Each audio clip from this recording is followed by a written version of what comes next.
Greetings, my fellow Americans. This is your President Samuel Ronan speaking, and today is Recap Thursdays. We have made it through another week of streaming.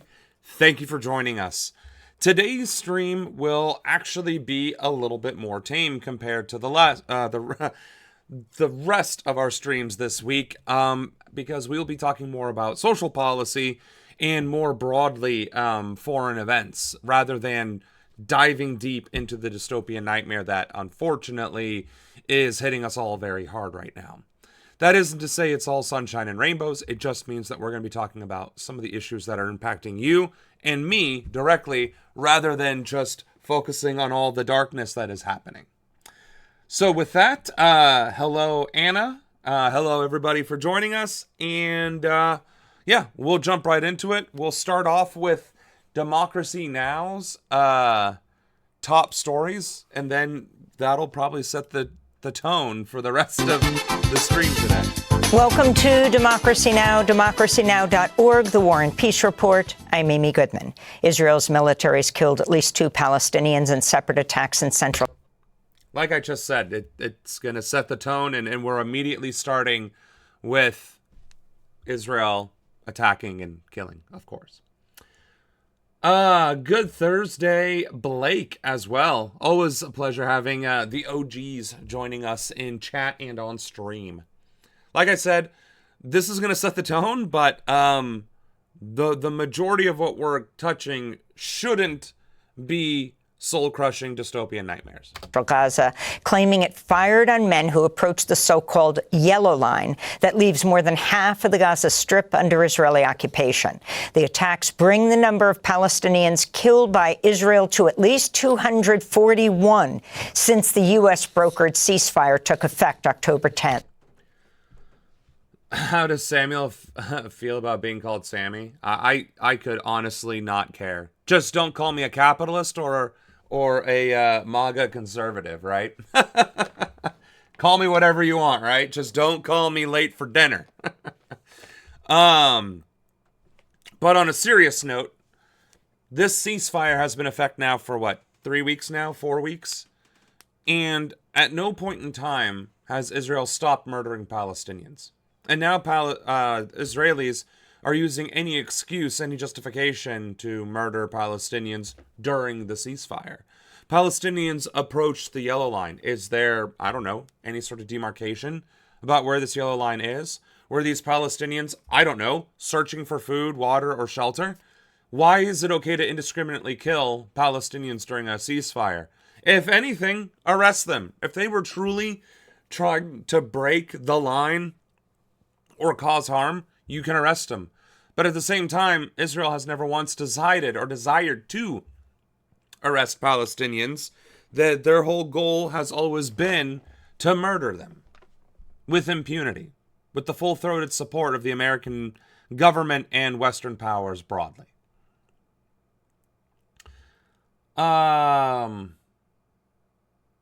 Yep, that's... I'm going to ignore the previous comments, but yes, fuck the Zionist entity, free Palestine, and liberation to all oppressed peoples. And that is apparently including the American people. We could officially be considered an oppressed people based on the way this administration is acting towards the American public.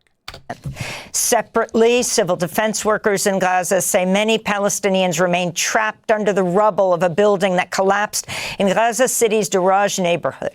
The collapse followed warnings by the United Nations that tens of thousands of displaced Palestinians have been forced to find shelter in severely damaged and unsafe buildings. The Norwegian Refugee Council reports Israel's allowing just 100 aid trucks a day to enter Gaza, far short of the 600 trucks per day Israel pledged under the ceasefire deal. This is So, I mean, let's just take a quick look at this whole screen, this whole bit right here.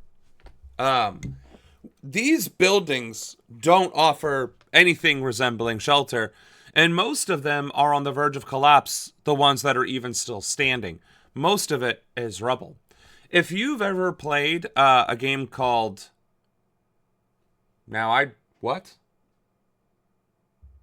No, Near Automata. There we go. My goodness, I can't believe I almost forgot that game. If you've ever played a game called Near Automata, part of the world that you're fighting in looks exactly like what Palestine looks like, and that is supposed to be a post-apocalyptic alien invasion that destroyed all of humanity landscape. And this is what Gaza looks like today. And people are supposed to survive in Gaza today, with less than 600 aid trucks, only 100 aid trucks. And we already did the math. 100 aid trucks does not cover even the basic necessities for the population that is returning to Gaza. Never mind the fact that they don't have access to clean water, electricity, or anything, really. They can't even really hide from the elements, because remember, Palestine is in a desert. And it's still hot in said desert, and cold at night in said desert. There aren't even 4 walls to enclose people in. And if you run the risk of going into some of these like dark spaces, like right here, this building could collapse at any moment. I mean, look at how weak all of these structures are around it. And never mind any of these other buildings.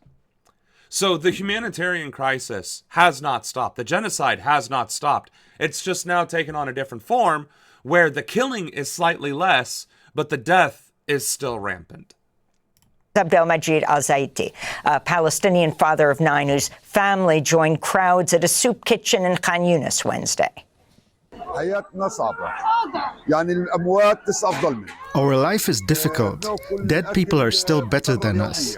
We eat the same food every day. Why?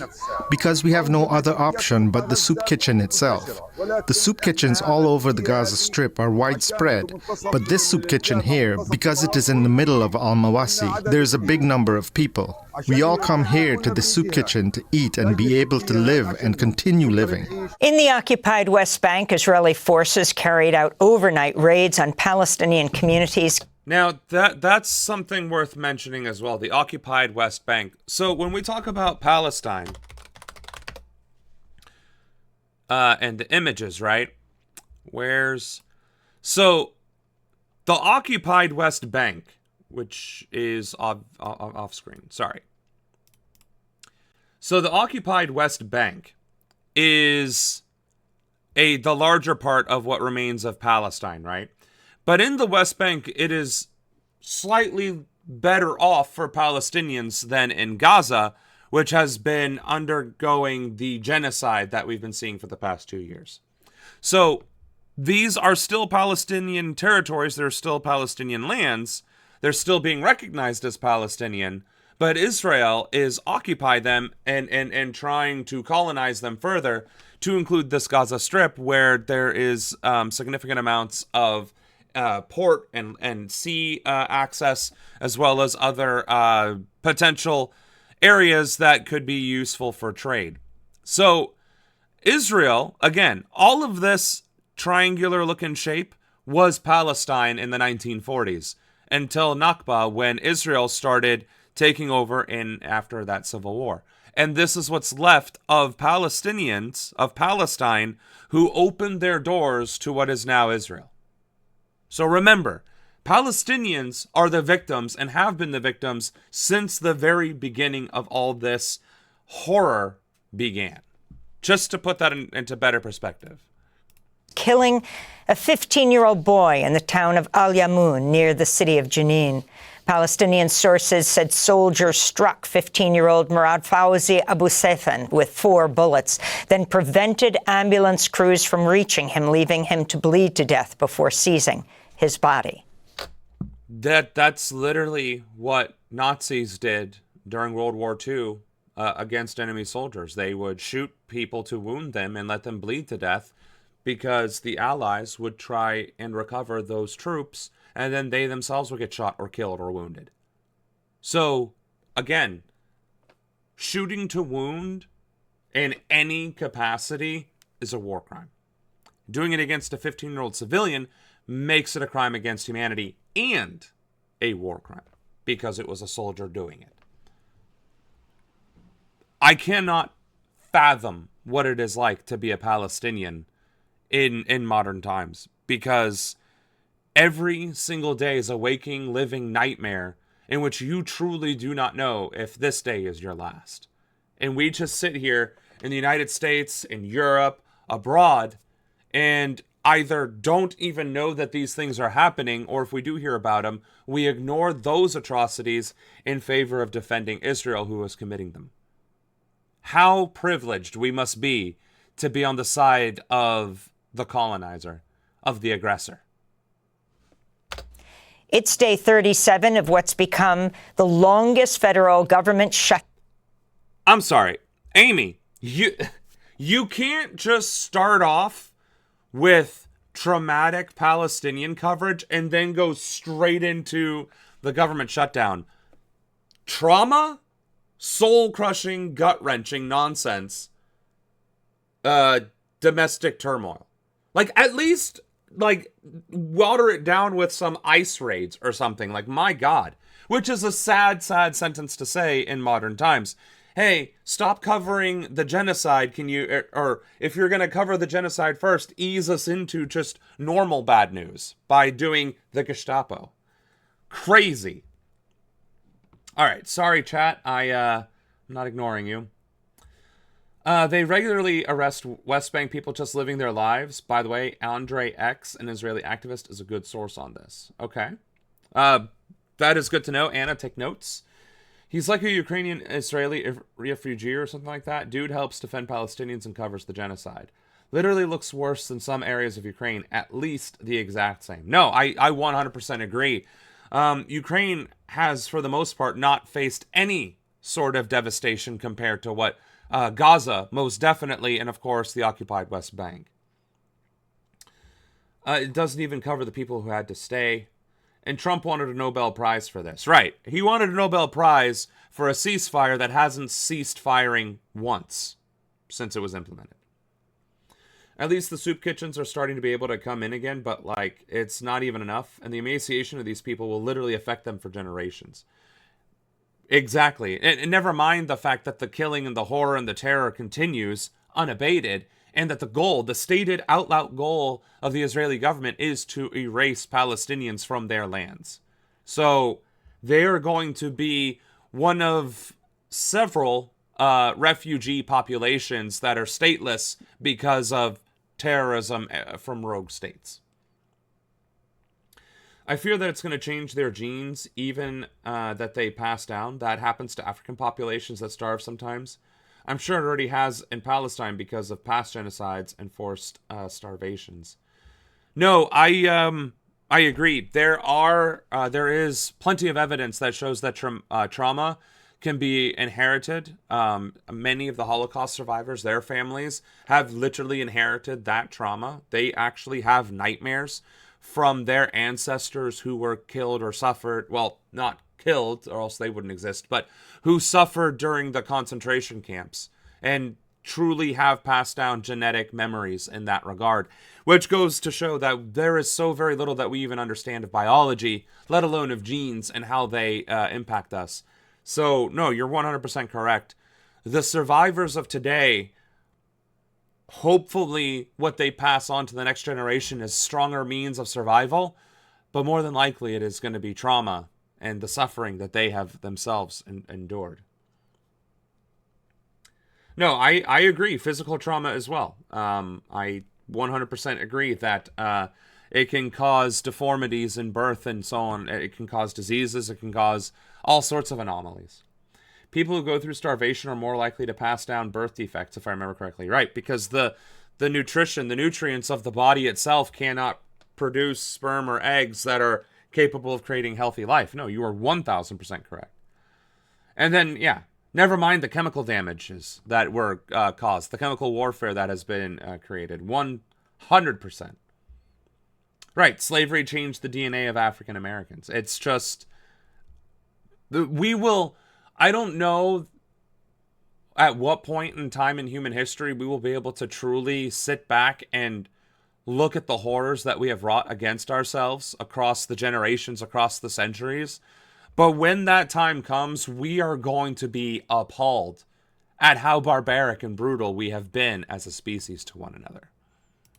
Down in U.S. history. On Wednesday, the FAA said it'll cut traffic by 10% at 40 U.S. airports beginning Friday, unless the shutdown.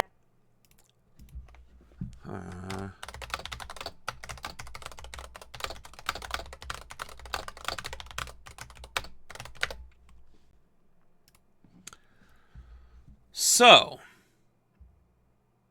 not that this is the most up-to-date information, as it turns out.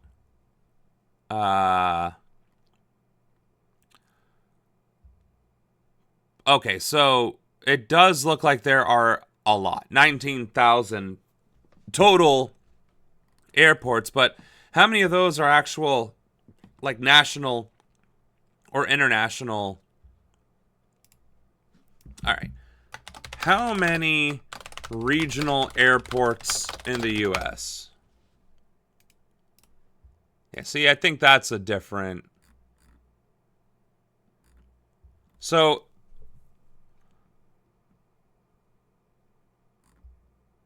primary airports. Yeah, I would say something like this would be the better number. The better... Come on.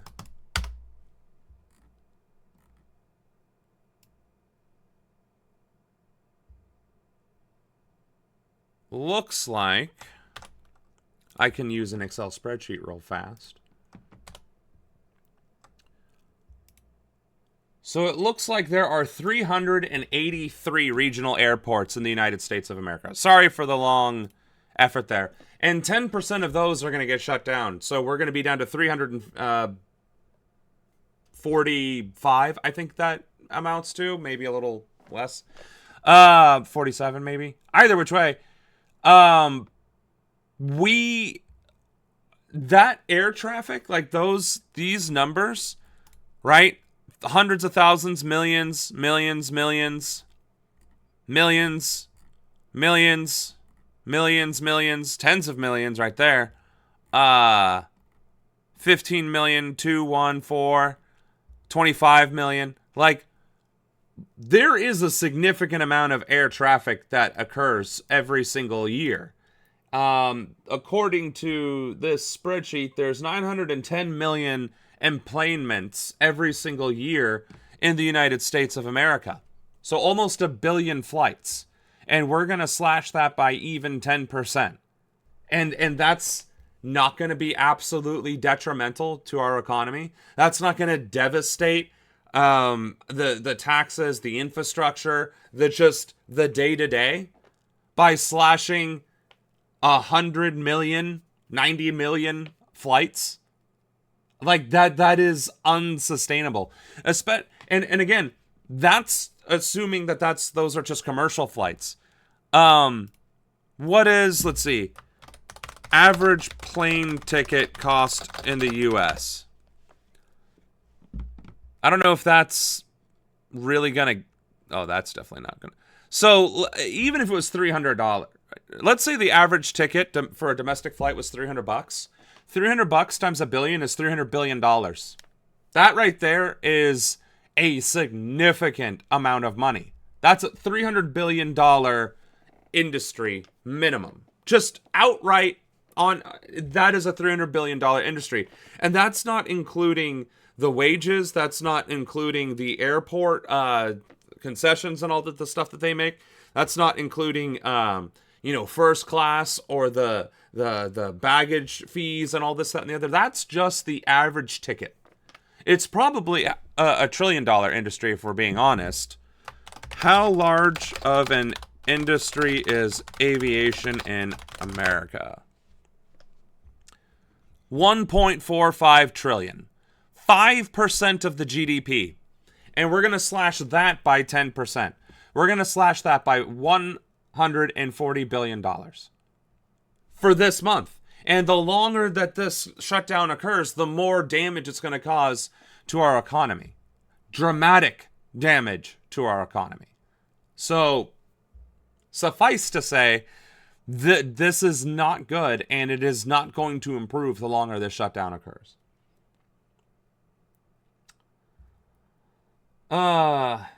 Hello, Apolitical. Welcome back to the stream. It's been a while since we've seen you. We've definitely missed you. Why is the shutdown not ending? Well, that's the rub. We can say that it is partisan infighting. We can say that it is a power grab by the administration. But fundamentally, it's just plain and simple corruption. The power grab we haven't seen much of yet. We haven't seen much of the power grab aspect yet. If this administration uses the shutdown to leech the funds from the Supreme Court, forcing them to shut down or not operate at full capacity or something, then we can argue unequivocally that it is a power grab. Right now, at a bare minimum, it's just straight up corruption and negligence. The Republican Congress wants to dictate the terms, the Democrats are refusing to do that, and the Republicans are unwilling to negotiate at this time. However, there are aspects in the Constitution that could force an end to this shutdown and this stalemate. Trump could force Congress to go into session and hold them in session until they agree to a budget. Now, that could be a power grab. It could blow up in his face, which is probably why he's not using it. It's probably why people aren't recommending him to use it, for that matter, because I highly doubt he's aware of it. But there are other things. The longer this shutdown looms, the more people are going to start to break from the status quo as their constituents start, raising hell. And one of the few people, one of the most shocking individuals who is actually taking a stand is Marjorie Taylor Greene. And allegedly, she is going to try and remove Mike Johnson as Speaker of the House because of the shutdown. Now, if she does it, we will talk about it then. Do I think she'll do it? I don't think she has the support to do it, but we did discuss that it is a possibility, that it can be done, and it, arguably should be done. So, the shutdown has many possible reasons, but the current reason that we can say unequivocally is straight up corruption and unwillingness to do their jobs. Let's see. We watched a video on stream a while ago about how the U.S. went into Mexico and ruined their diet as well. Now Mexicans have diet-related health issues that they never had before. Oh yeah, we're still talking about the genetic backlash of suffering and trauma. Yep. How are socialist orgs in New York reacting to Mamdani's win? Oh, that's a question for Anna. Okay. Apolitical, that's pretty much where it is right now, is an I wouldn't even say that it's an unstoppable force. I would say it's two immovable objects rubbing against each other and causing friction to the detriment of the American people. And slowly, not quite readily, but slowly, it will start impacting the global economy as well as our own economy slows, and that dramatically impacts the global economy. And honestly, the more we start to drag the global economy, the more we start being the problem in the global economy, the faster and the sooner we are going to get shut out from the global economy, which is also going to be detrimental to our economy because we are a net importer in this country. Most of the things we use in this country, we import. We don't make our own stuff. We don't use our own things. We get it from China or India or Pakistan or Thailand or the Vietnam, right? So we really are playing with fire right now. And this administration is going to find out in the worst way possible just how dangerous that is. Let's see, any other... All right. I'll let you guys in chat away. Ends immediately. Up to 4,000 daily flights would be affected. Some 13,000 air traffic controllers and 50,000 Transportation Security Administration agents have been ordered to work without pay during the shutdown. This is Nick Daniels, president of the National Air Traffic Controllers. You know what's crazy about that? You've been ordered to work without pay, and she just mentioned like 60,000 workers. You can't be forced to do a job. You cannot be mandated to work. That's the reality. Now, realistically, would an air traffic controller who's making $250,000 a year just blatantly quit their jobs and then start being an Amazon picker or a maintenance technician or, an HR rep at some company? No, probably not. But TSA agents could probably make the same money working somewhere else, right? And so what I'm really hoping happens is that this shutdown and these forced going to work without pay things triggers a general strike from the aviation industry broadly, because how the fuck are you going to expect people to work for nothing while they still have cost of living expenses that they need to cover? That's unacceptable.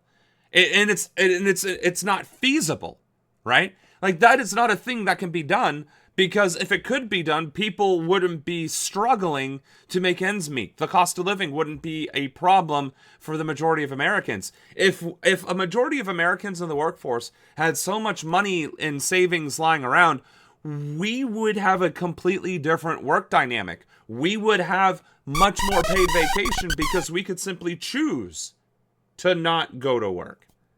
And so they'd rather keep us there in the first place. Well played, Blake Woods. It's time for a general strike. I like that. That was very well played. So yeah, I truly, truly hope that that the administration continues to force people into a corner, and then they say, fuck it. We will all not come into work. Fuck you. We will drop this $1.4 trillion industry straight into the ground, because I still have a family and I still have bills to pay and I need to take care of them, and they come first. I need to be able to survive in this economy, in this country. And if you're not going to pay me because you're too busy playing fucking games, then go and play your games by yourself. We don't have to participate. So I am truly hoping this triggers a general strike. Generally, obviously, but at the very minimum across every profession within the aviation industry. Association speaking on CNBC.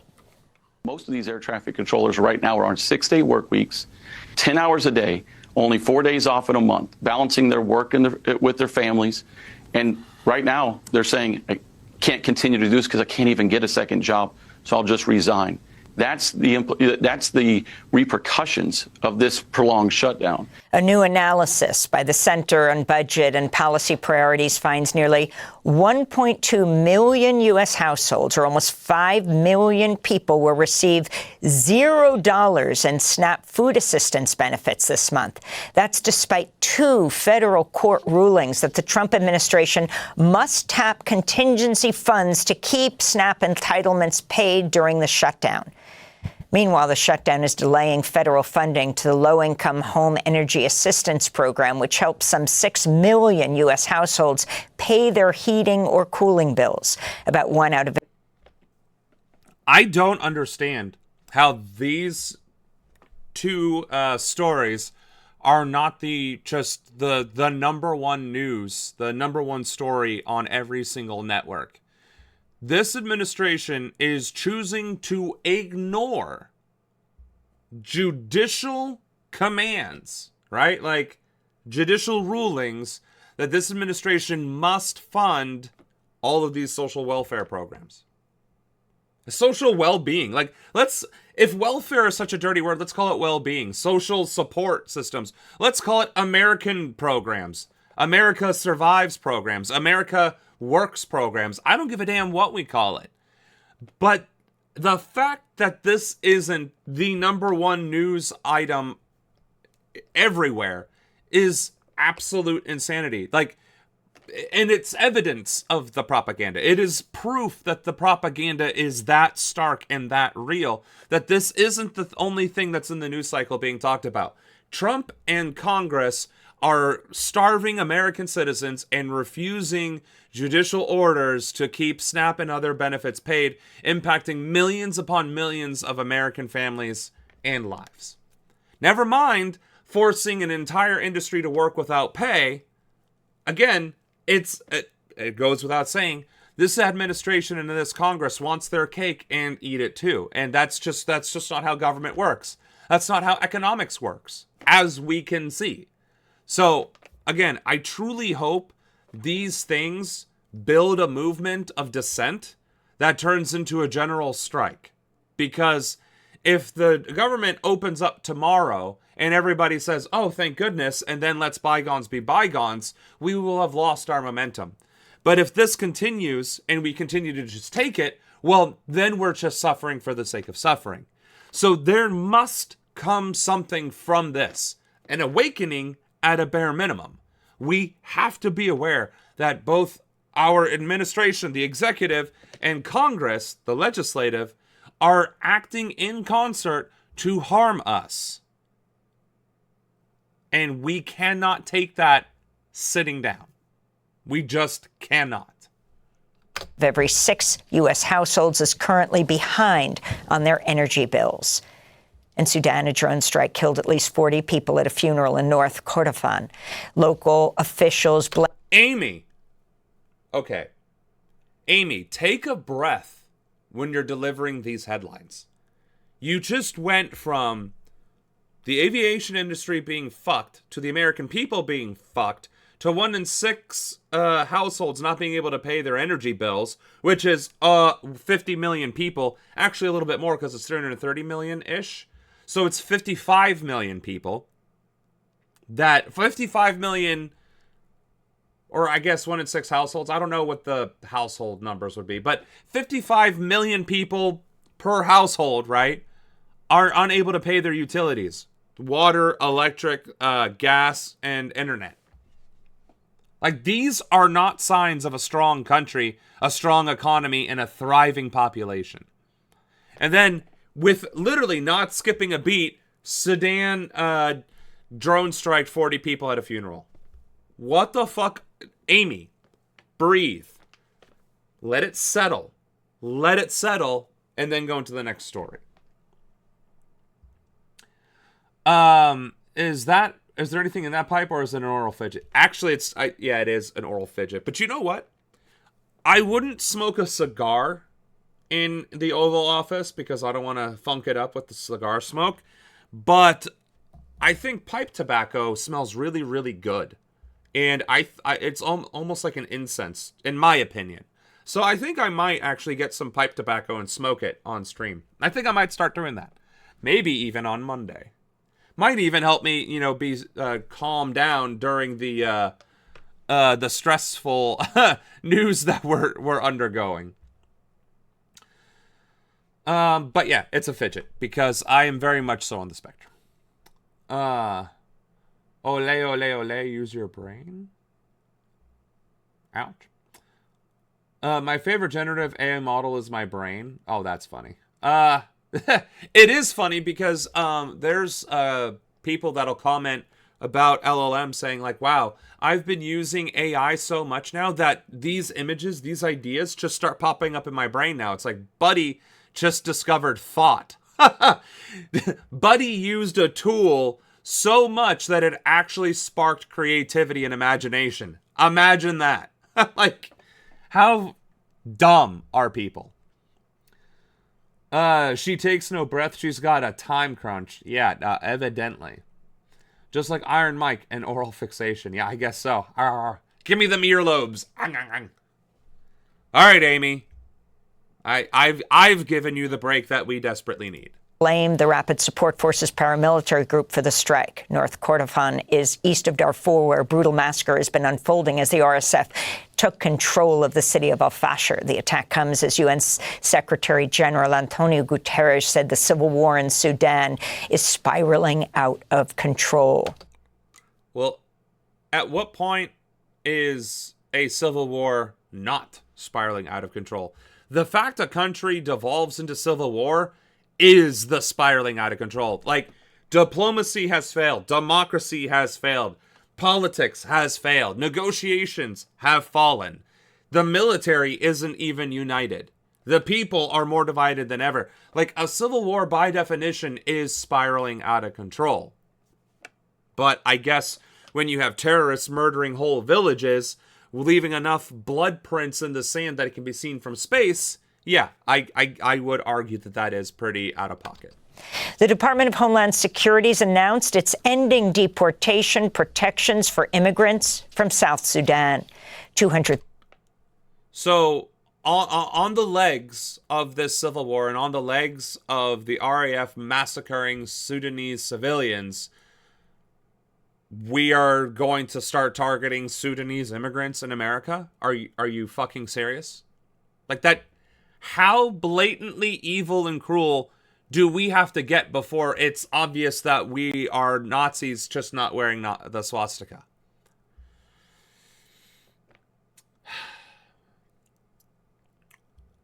Amy says, thank you, Presidente Samuel. When is the Civil War in control? Maybe she means a Civil War out of control even for Civil War. I mean, and if you think about it, even our own Civil War was pretty out of pocket, given what it was about, for one. But the fact that it was William Tecumseh Sherman salting the earth of the South, burning the fields, massacring whole cities and villages on behalf of the Union, and just devastating just land for hundreds, I think, if not thousands of miles, until the South was like, okay, we give up. You are literally the living embodiment of destruction. We're not dealing with this anymore. So even our own Civil War, the United States Civil War, was extremely out of pocket. And it was crazy that the out of pocket came from the side that wasn't fighting to ensure slavery continued. So, to that end. 30 South Sudanese nationals are currently approved to live and work in the U.S. under the Temporary Protected Status Program. According to DHS, immigrants from South Sudan will now have about 60 days to leave the United States. And go back to Sudan to die? What? DHS is... How are they not listed as a terrorist organization by other countries? Like, I get the United States isn't going to do that, obviously.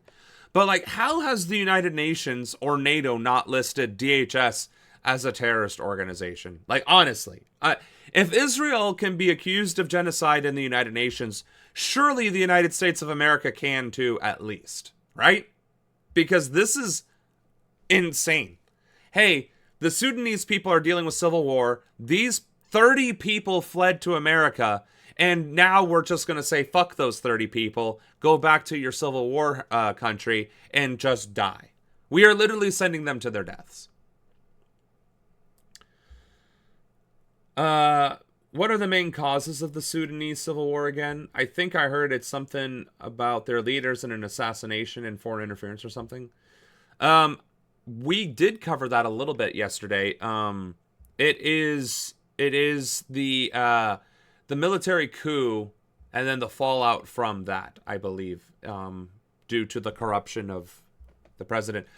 We would have to do more of a deep dive video to really figure that out, though. 500,000 people died at the time. That was a huge percent of the population, right? You're for the Civil War, I think you're talking about.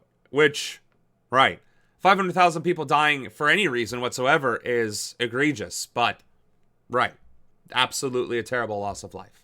This comes despite the fact the United Nations has warned of escalating armed conflict in South Sudan and widespread food insecurity in the region.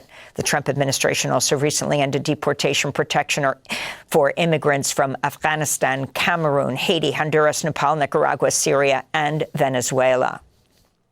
In Chicago, a federal... Hey, at least she took a deep breath. So this administration is really ramping up its racism against black and brown countries. Outstanding. At this point, the ICJ and ICC should at least investigate ICE, the DHS, and Kristi Noem and Trump. I could not agree more with that. I think we have... Honestly, there are ways to petition the United Nations to do just that. But it obviously requires a little bit more influence than a small-time streamer has. But there are actually ways to petition the United Nations to do that. It's just a process, and one that we don't have the means to participate in. They can do like they did with Israel and investigate some rando cartel, too, like they did with Hamas. Right. Just literally do anything other than nothing. It's like that episode of The Simpsons where Ned Flanders' parents were like, we've tried nothing and we're all out of ideas. Like, have you tried something? Just literally anything would be nice. Again, it's not just a petition. How to petition the UN to take action or investigate. We can file human rights complaints, but as you can see, there's these criterias, the submittal, consideration, so on and so forth. So 15,000 communications are submitted each year, right? So like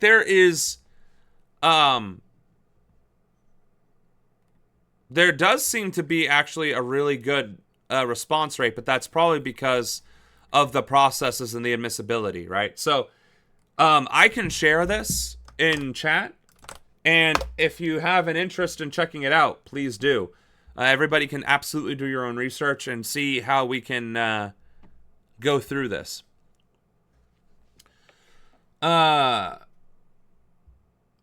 We got rid of Nancy. Did we get rid of Nancy Pelosi? We were not joking when we said the left was cleaning house. Chucky is next. Yeah, hey, I hope so.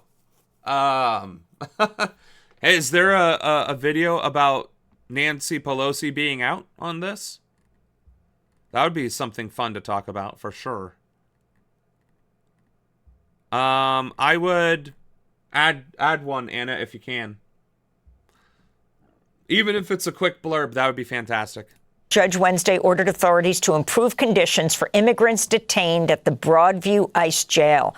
Mounting court testimony detailed dangerously overcrowded cells, at times holding up to 150 people, with overflowing toilets, no access to beds, and drinking water that one detainee said, quote, tasted like sewer, unquote. The judge's order requires officials to provide detainees with a clean bedding mat and sufficient space to sleep, soap, towels, toilet paper, toothbrushes, toothpaste, menstrual products, and prescribed medications.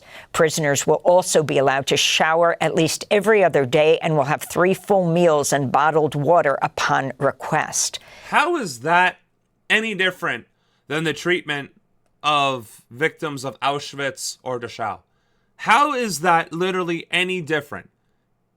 If anything, it's worse because, again, we have the historical references of concentration camps to not repeat. And yet, we are doing that and more. We are literally forcing immigrants that are being detained to drink sewage water. Never mind with the overflowing sewage, never mind with all the other crap that's going on. And, again, the only thing that's happening is that there are court orders being passed down while these agencies continue to flagrantly disregard them without allowing anybody to oversee that they're actually being carried out. Like, the humanitarian crisis is here. It's in America, and it's in our cities. It is happening in real time. And it is not something that we should be taking lightly. We talked about that on Tuesday. We talked about that she would consider not seeking re-election, but she confirmed it this time. I guess it's confirmed now, is what I was getting at. It's as bad as some of the worst prisons in the country, which are pretty much camps. When will Rep. Al Green present articles of impeachment like he said he would? Honestly, when are the American people going to rise up? I mean, yes, let's do things the constitutional way, impeachment proceedings, using the courts, this, that, and the other. But, like, why are we not protesting more? Why aren't we in these streets? Why aren't more people demanding answers, right? This isn't a small crowd that was out there. There was probably a couple dozen, maybe up to 100 people out there. Why isn't it several thousand? Why are the courts not ordering the police, the local police, to go into these facilities and enforce the court orders? Again, that's functionally what police are supposed to do. Enforce the law, especially when it comes from court orders, which are the law, right? So, again, all of these institutions, all of these checks and balances, all of these opportunities to do the right thing, and we're not. So, why are we tolerating this? Why are we, the people of these United States, tolerating Nazi fascism in America? That's the question. And the answer, mind you, I'm aware of the answer, is we are suffering financial disparity left, right, and center to the point where we can't even risk losing the meager means and necessities that we have. I haven't even quit my job. I can't afford to. And I need to run for Congress. And I need to spend more time making content. And I need to make better videos for the stream and do better content for the stream. But I can't even risk that, because then everything that I do have is out the window. I don't even have the savings to survive for more than a few months, right?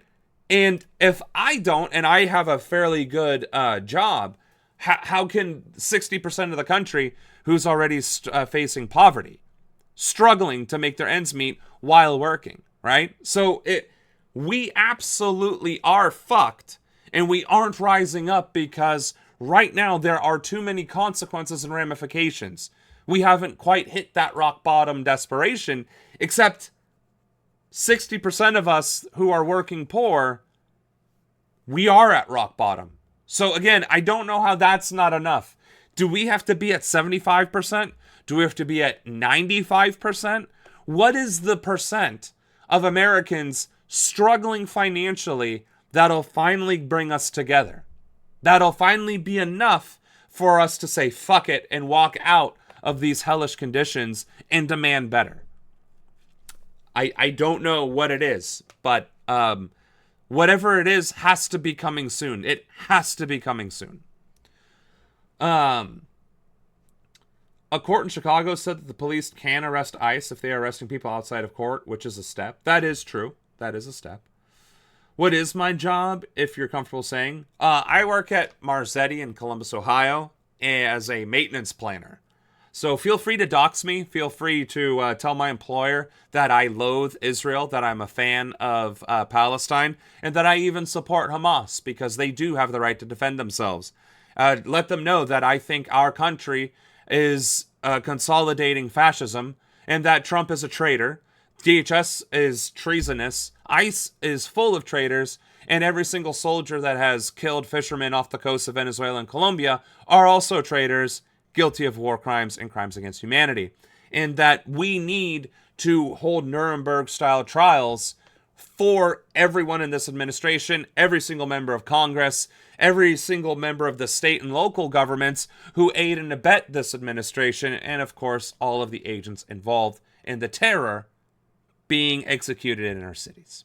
Feel free to let my co-workers know. Feel free to let my boss in HR know, because I will stand on those two legs, even though I just said I don't have the finances to survive for, years and years and years, right? Thank you, Simply. I would be very curious to see what they would say.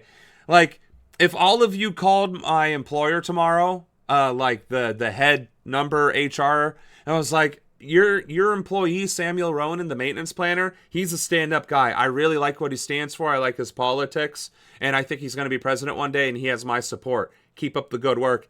I would be flabbergasted to see how they would respond if HR would come into my office and be like, we just got like a dozen phone calls from random people saying how you should be president.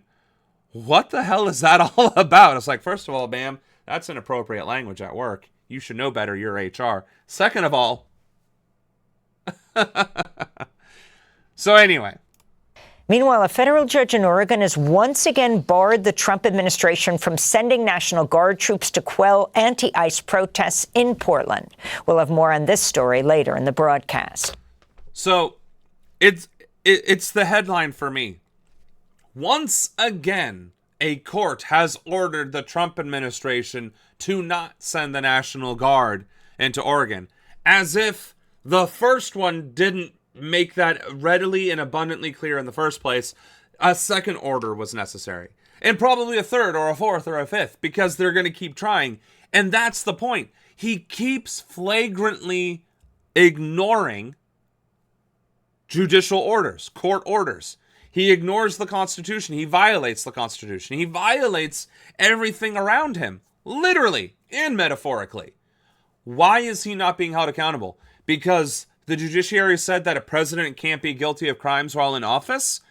At what point do we say, yeah, that doesn't change the fact that he can, that doesn't give him permission to do whatever he wants, or carte blanche. That means whatever weird interpretation they're trying to give it. Otherwise, then these court orders may as well not exist. We may as well not have courts or a Congress anymore. If we are truly going to be at a point where we say Trump cannot be held accountable for any of his actions while in office, then he's a king. He is a literal dictator. And then at that point, we don't have any other legal options to use against him, right? And if that's the case, then we definitely need to be rising up and removing this piece of shit from power by any and all means necessary. So apolitical, I think I'm neutral on Hamas. I don't think October 7th was a way of resistance, but I don't blame them that much. But that's the problem, apolitical. They didn't do October 7th. The Hannibal Directive was October 7th, and that has been widely refuted that it was Hamas at all, that it was, in fact, Israel, and that it was Israeli helicopters doing the carnage. So, unfortunately, your evidence of the misinformation campaign that is being waged by Israel and Western powers. You sounded like a centrist. It happens. Tomorrow, all the flight restrictions kick in. That's going to kick companies like Amazon hard. 45% of the flights that are now not allowed are shipping flights. Which is my point, right? The aviation industry isn't just commercial air traffic. It's also moving goods, right? It's logistics as well. And again, all of the major businesses rely on air travel to do the next day air delivery stuff. So it's going to be very impactful, and I'd be very curious to see if like the Bezoses and the Walton family and all these types start pressuring the administration to open up the government again, because once they start feeling their bottom line get hit, that's when things start changing. Hence the problem with capitalism.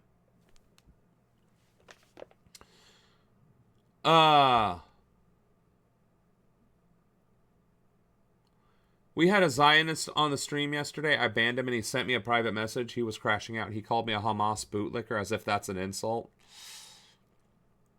Centrists in the U.S. just say that Hamas is bad.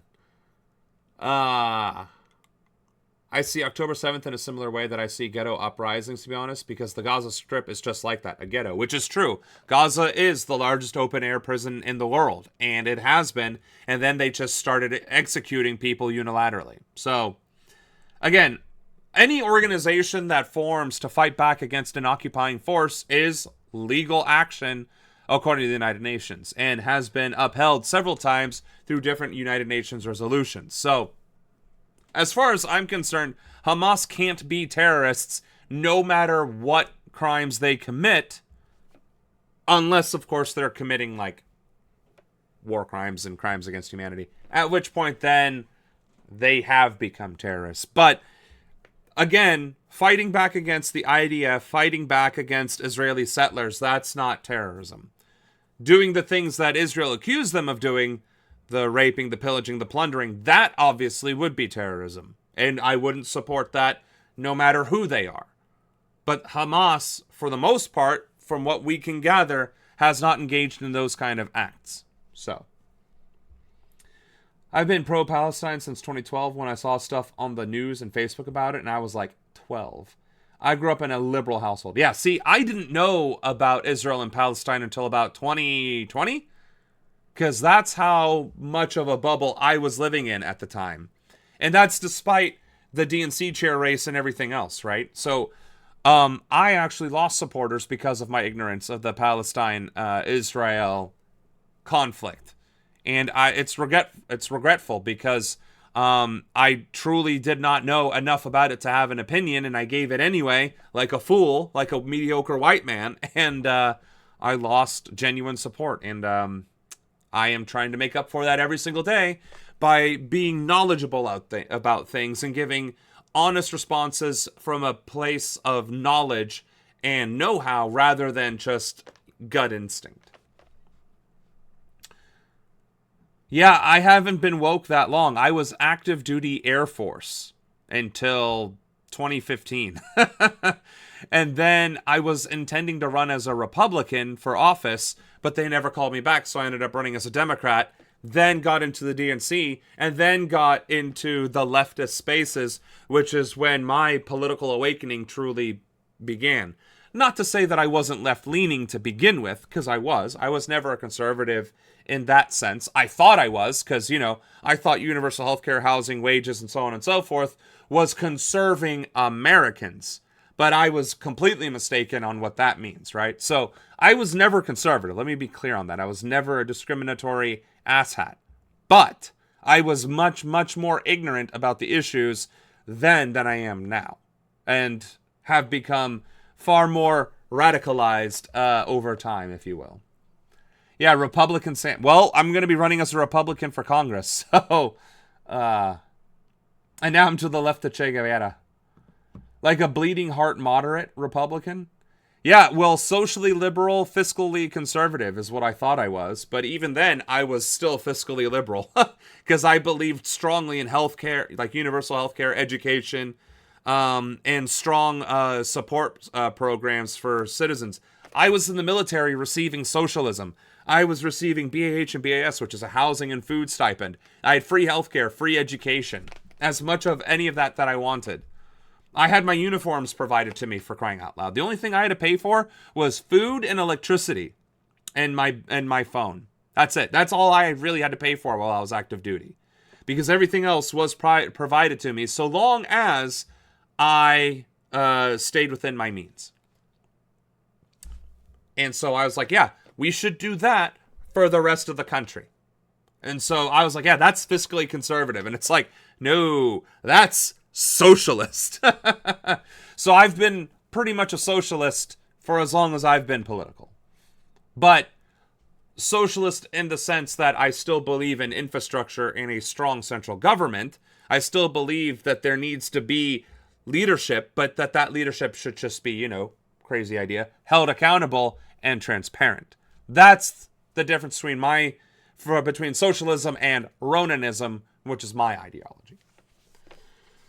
What did you think the Democrats were then? I thought they were idiots. And granted I was right, but I thought the Democrats were, honestly, I didn't know at the time what I thought they were. Once I started running as a Democrat, I realized that they were giving a whole lot of lip service to a whole lot of things that they did not embody, such as the labor movement, such as civil rights, civil liberties, healthcare, and education. They talk about it, but they were never about that. So I found them hypocritical almost immediately.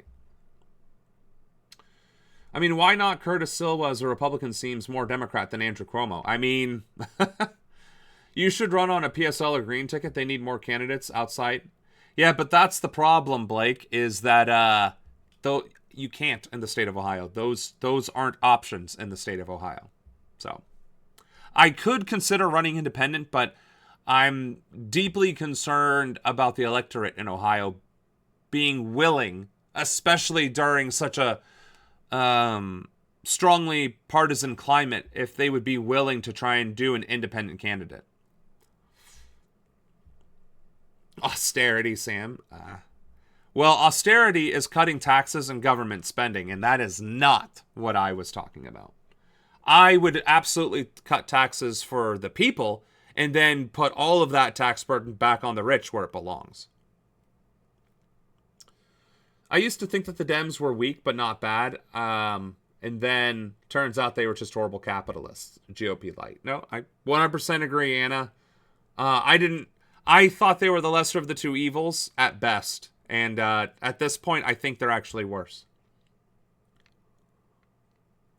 Running independent might be good. It's just I'm not certain that it would work in our district, which is extremely rural and conservative, if that wasn't clear.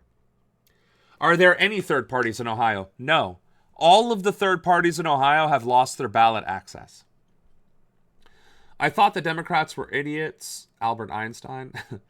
At high school, that makes sense. Is the Democrat Party more or less corrupt than the Republicans? I would say more, because the Democrats actually go out of their way to interfere with their own nominees if it isn't their corporate, milquetoast, establishment cuck candidate that they put forward. They will literally sabotage anyone that isn't the party's chosen king and our candidate, which is why Mamdani faced Cuomo in the first place, because Cuomo refused to lose in the Democratic primary, ran as an independent, and got all of the traditional Democratic backing instead of Mamdani. Mamdani, by rights, should have won that election 80-20. But because of Cuomo refusing to back down and the establishment Democrats backing him, it became what it was. Granted, Mamdani still won, but that just goes to show how corrupt and delusional the Democrats are when it comes to electoral politics.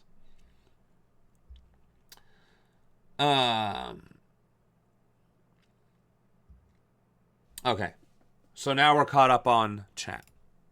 In more immigration news, federal agents arrested a teacher at a daycare center in Chicago in front of parents and children. Alderperson Matt Martin told NBC News the educator was followed inside by ICE and violently taken away. In one video, how can you even consider these individuals as official ICE agents? Where's the uniform? They're wearing plain clothes and body armor. These are straight up mercenaries. These are bounty hunters going after brown people so that they can get a payday. They're going to put her in this vehicle, the incident, which is not even a government vehicle. So, what are we even doing? This is straight up kidnapping of innocent people in broad fucking daylight. And trafficking them to God knows where in the United States. Heard telling authorities in Spanish that she had papers. Democratic Congress member Mike Quigley said the teacher was a trusted member of the community with a work permit. Meanwhile, in Los Angeles, federal immigration agents arrested a U.S. citizen during a raid on a Home Depot, then drove off in his car with his one-year-old daughter still in the back seat as onlookers shouted in protest, "There's a baby in the back." The man's mother told reporters she later received a call from an unknown number to pick up the girl. Both she and her granddaughter are U.S. citizens. That's not police activity at all. You can't just drive somebody else's car, let alone with an infant in it. This is straight up terrorism. ICE and the bounty hunters that are being deputized are straight up fucking terrorists. Plain and simple. Plain and simple. And they should be treated as terrorists. They are lawful targets. In my book, I can't recommend that you do this because for the obvious reasons, but whatever comes to these ICE agents is going to be fully authorized and fully moral. Because what they are doing is terrorism. They are kidnapping and trafficking people for a fucking paycheck. And it is disgusting to see that the only response right now in the United States of America is mild protest and mild discomfort. It's sickening. We'll be speaking with Pulitzer Prize-winning journalist Maria Hinojosa of Latino USA. Mexico's president, Claudia Sheinbaum, was groped by a man as she was interacting with citizens on the streets of Mexico City. Video of the incident shows a visibly drunk man trying to kiss her neck and embrace her from behind as she removes his hands and turns to face him. The man was later arrested.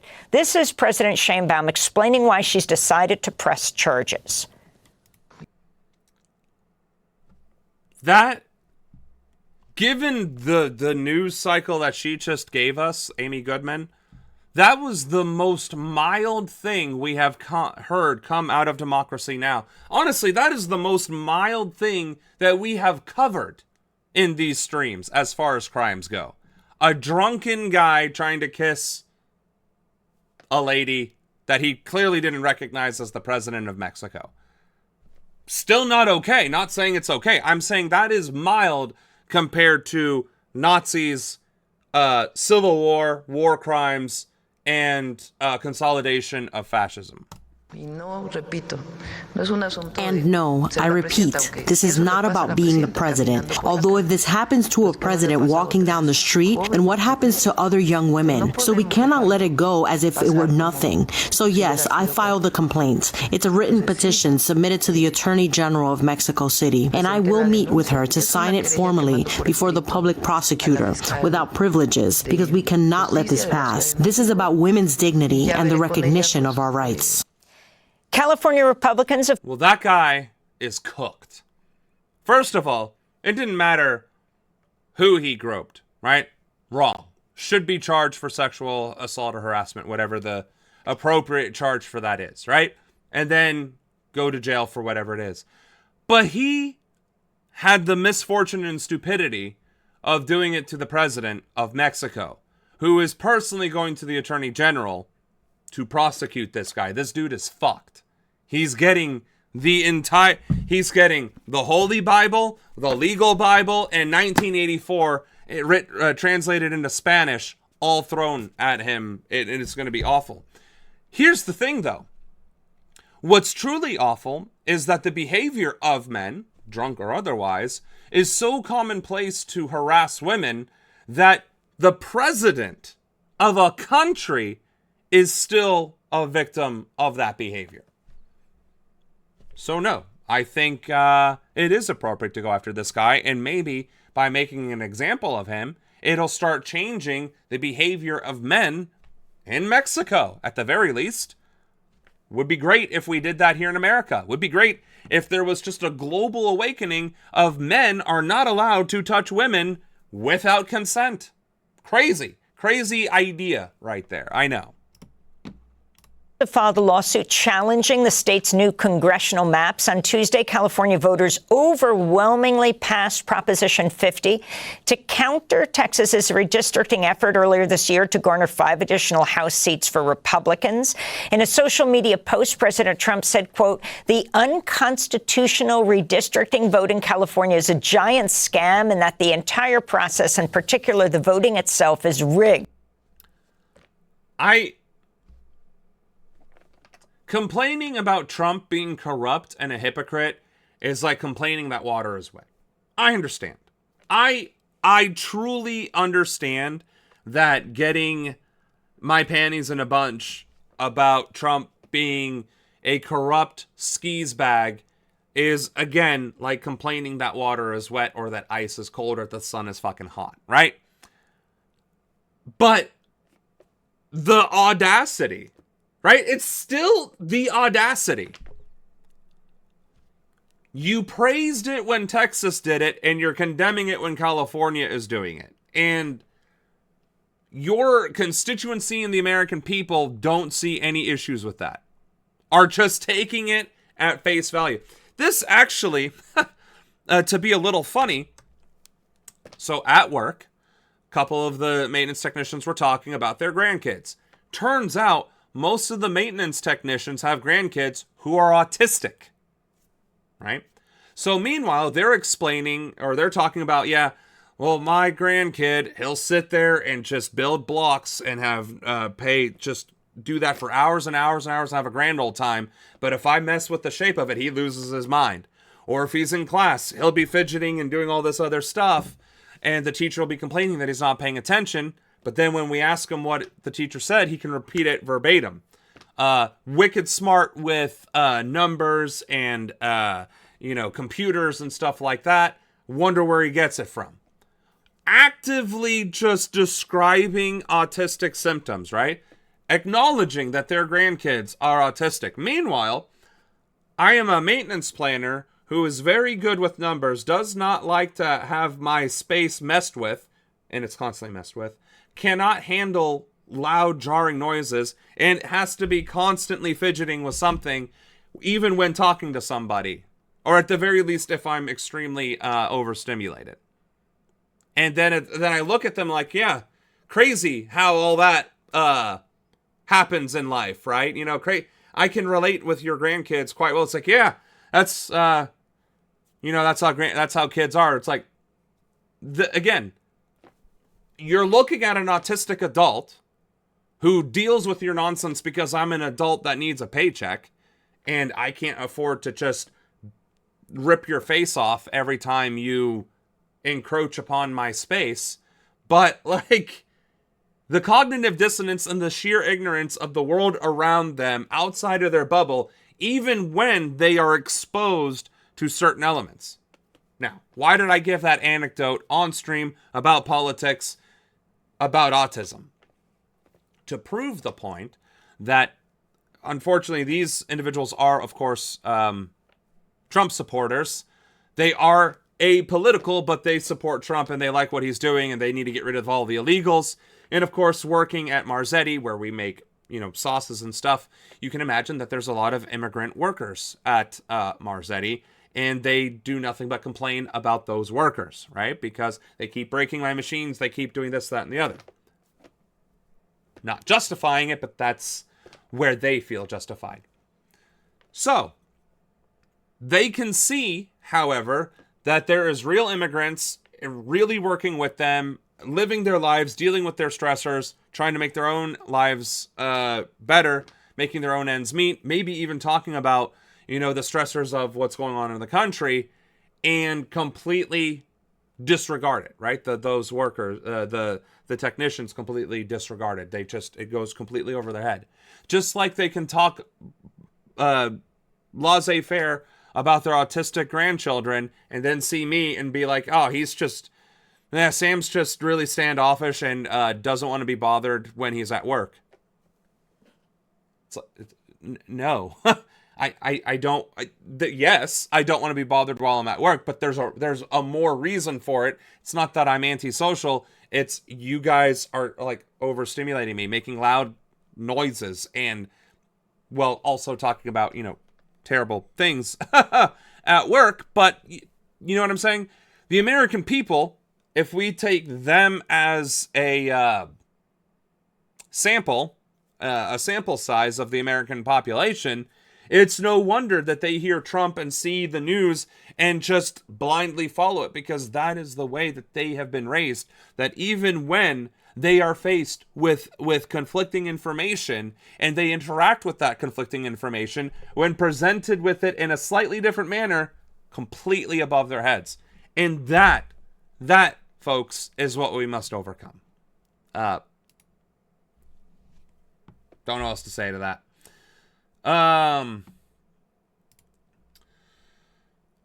You're the adult version of their grandchildren. You'd think they'd understand.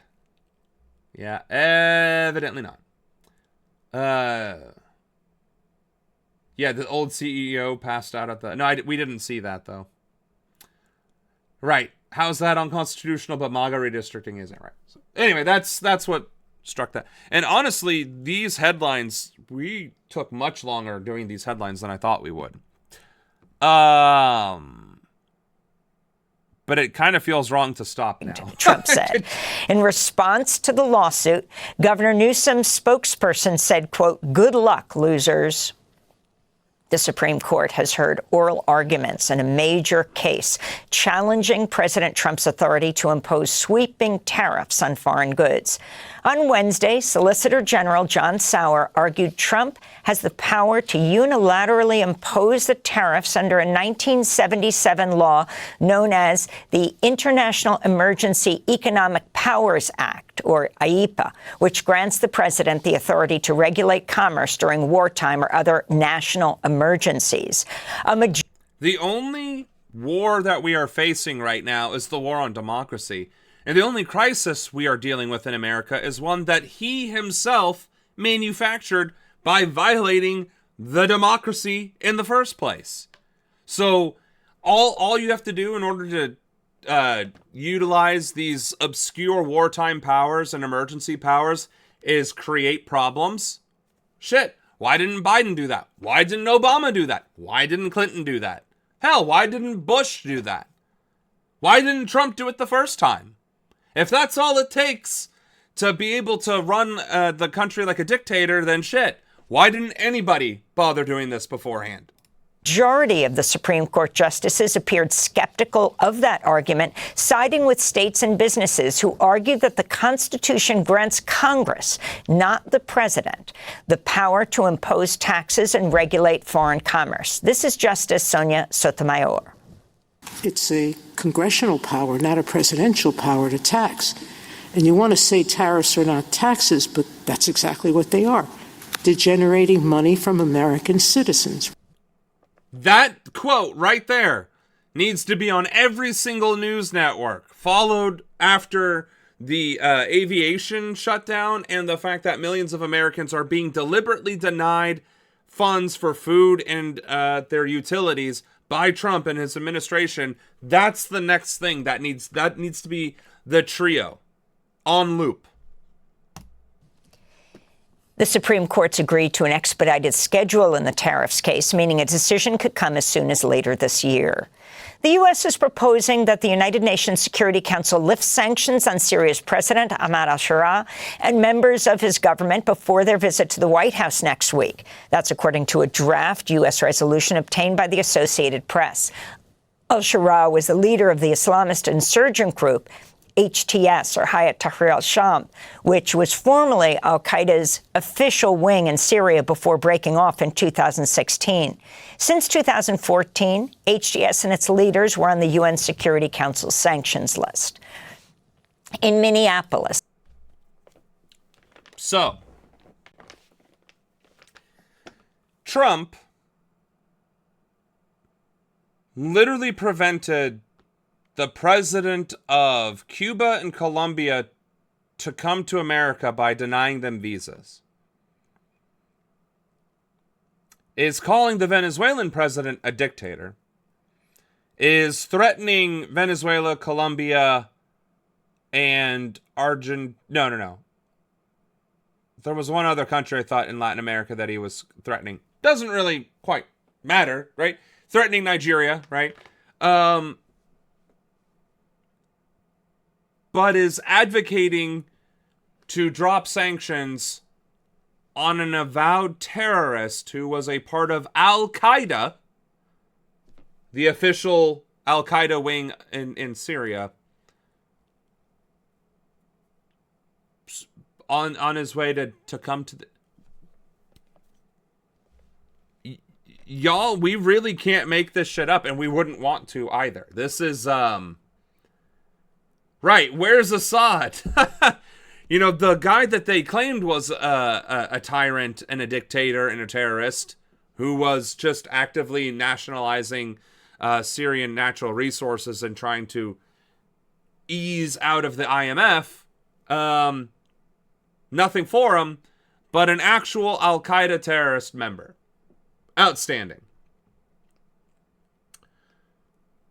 Blockade their water so the U.S. can't get in. I mean, that's the thing. Here's the problem. Here is the problem with that. If these countries actually unite against the United States of America doing formal blockades or military intervention, that will give this administration, which is slavering at the maw for an excuse to use military force against them, to do just that. So here's the problem. These countries have every right to defend themselves against U.S. aggression and imperialism. But U.S. aggression and imperialism exists because they want to be violent against these countries. So all America is looking for is an excuse. And if they can't find one, they will manufacture one. And if these countries give them one, then that's exactly what they will run with. So the problem is, Venezuela, Cuba, and Colombia are damned if they do and damned if they don't. It's a question of, if they are damned if they do, will China, Russia, India, Iran, and Pakistan let alone the United Nations, will they intervene on their behalf and do something about American aggression? Or will they just let America run wild because they don't want to further escalate the tensions? Because that's the problem. That is the problem. If any other major military power interferes with America, interfering with, weaker countries, that will only escalate the tensions further. And that will spiral out of control with this administration. Because any other administration wouldn't be doing this shit to begin with, right? But this administration needs a justification to consolidate all this power and to remain in office. And they will seek every means necessary to do that. Unfortunately, the means that they are seeking is terrorizing immigrants, terrorizing black and brown people, invading our own cities with our own military, and committing military crimes in international waters. So they are choosing the dystopian despot, the corrupt dictator, the fascist dystopian nightmare. That is what they are choosing to do to maintain and consolidate power. Because if they threaten enough, people will back off because they don't want to get involved. But at some point, countries will have to get involved. And it's a question of, when is that at some point? Una fronta unido de Latino America. I'm going to assume that means a united front and a united Latin America. Come to the commie side, we have cookies. Man, look at all this Spanish revolutionary speak. Let's go. All right. So, wrapping up Democracy Now! Incumbent Democratic Mayor Jacob Frey has defeated Democratic Socialist challenger Omar Fatah in the city's ranked choice voting election. And in New York, Mayor-elect Zoran Mamdani unveiled his all-female transition team in Queens Wednesday, which includes Lena Khan, the former FTC commissioner under President Biden. Democracy Now! Asked Mayor-elect Mamdani for his message to ICE agents abducting immigrants from 26 Federal Plaza for the last several months. This is Mamdani's response. My message to ICE agents and to everyone across this city is that everyone will be held to the same standard of the law. If you violate the law, you must be held accountable. And there is sadly a sense that is growing across this country that certain people are allowed to violate that law, whether they be the president or whether they be the agents themselves. And what New Yorkers are looking for is an era of consistency, an era of clarity, an era of conviction. And that is what we will deliver to them. And those are some of the headlines. I mean, that was a very weak speech for a very strong topic. But okay. That being said, we really need to see what's going to happen. I don't know, when is Mamdani's first day as mayor?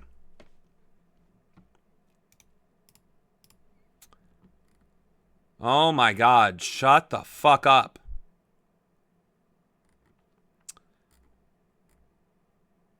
January 1st, it seems like. So January 1st is when he can finally start doing stuff. But it's a question of, are people going to start dragging him between then and now, saying, why aren't you doing anything? You got elected. Why isn't anything happening? It's like, dude, he is literally not in charge yet. So I'm really curious to see,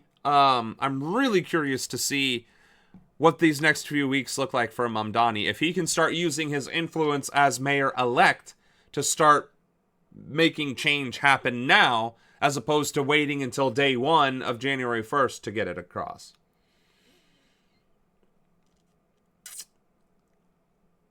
Yeah, it's the transition team, not the administration. You still have time. Yeah. Did you go to college? Oh, this is banter. And those were the headlines from Democracy Now! We got an hour and a half out of this 11 minutes and a whole lot of dystopian nightmare. So, the good news is a lot of our videos were just deeper dives into that. Thank you for the follow, Jacob. Welcome to the stream. So, let's let's cover the things that really need covering, which is the cost nation's of largest living banks are concerns. reporting a big jump in profits from last year. But on the flip side, Americans say that they are struggling. A new report reveals 69% say their income is falling behind the cost of living. 5 years ago, it was 50%. CBS. So both of those numbers are literally disturbing from Primerica. So,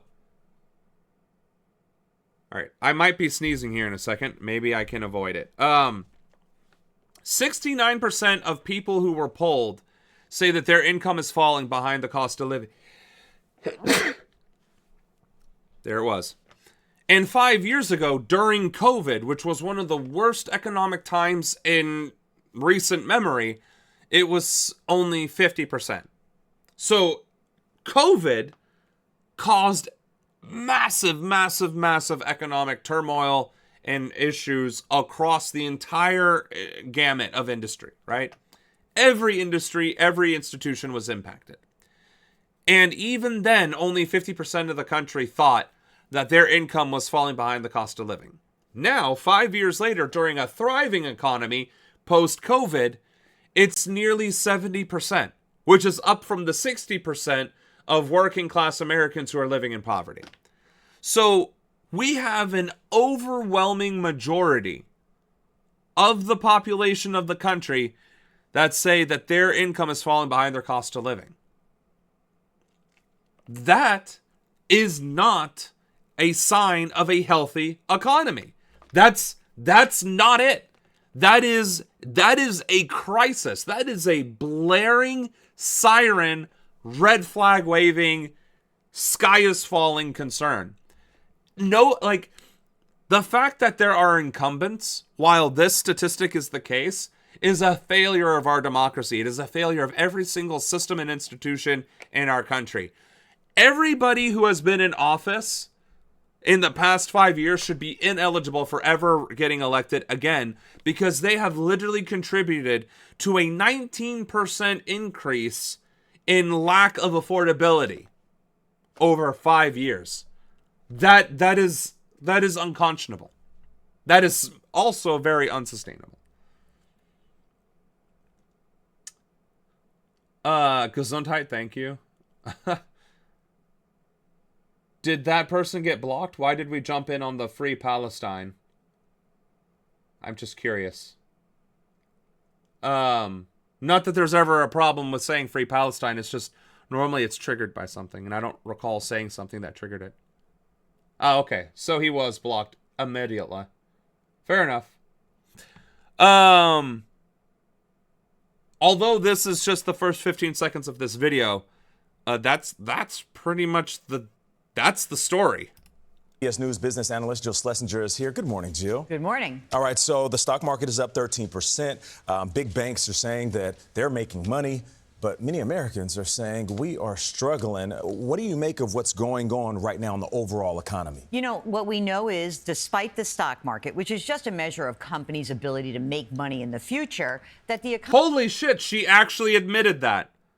I think that is the first time I have ever heard an economist talk about the stock market on a syndicated news network and say that's exactly what the stock market is.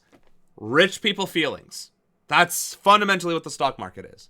economy is slowing down from last year's pace. We grew at about 2.8% last year. Most economists are pegging 2% for this year. Tariffs, obviously, uncertainty, but we're still growing, and that is important. But we have seen that tariffs have created some price pressures. We've also seen that the uncertainty around tariffs has caused a lot of Americans to become unnerved. But overall, again, the big push in this economy so far is this spending on AI, billions of dollars that companies... Okay, and she lost it. So she started off strong. The stock market is just a example of companies' ability to make money, and she just went downhill from there. She just straight went downhill from there. Our economy is not being driven by AI. Our economy is not being driven by the S&P 500 or the 2% growth. Because if there was 2% growth, then there should be 2% increase in wages, 2% increase in jobs, whatever have you. And that's not what's happening, because 69% of Americans are telling you that it's not happening. Year over year, increasing by damn near 3%. By damn near 4% every single year, year over year. That's not a good sign. So, I don't want to go too rapidly through all these videos. Let's,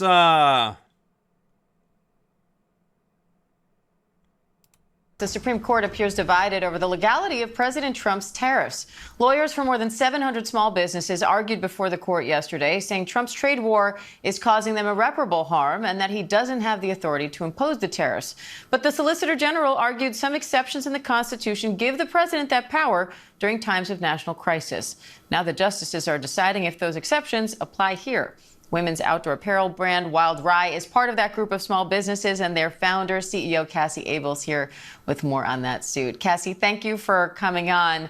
The justices appeared divided on this as they asked their questions in the hearing yesterday. How do you think that hearing went? I'm just trying to be as optimistic.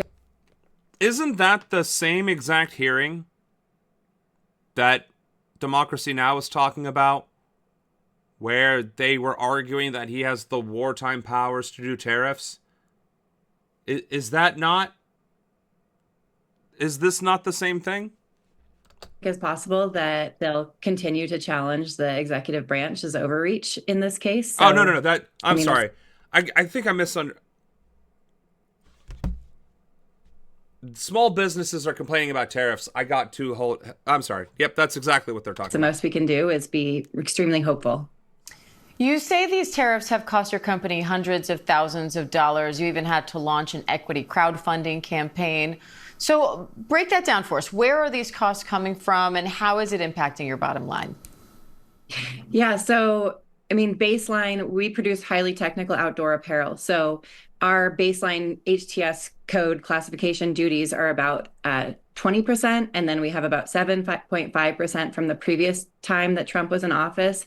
And we've been looking at tariffs anywhere from 30% to 140% on top of that due to the IEEPA reciprocal tariffs. So those large swings are crippling and paralyzing for a brand like us. Wild Rye launched as an American-made.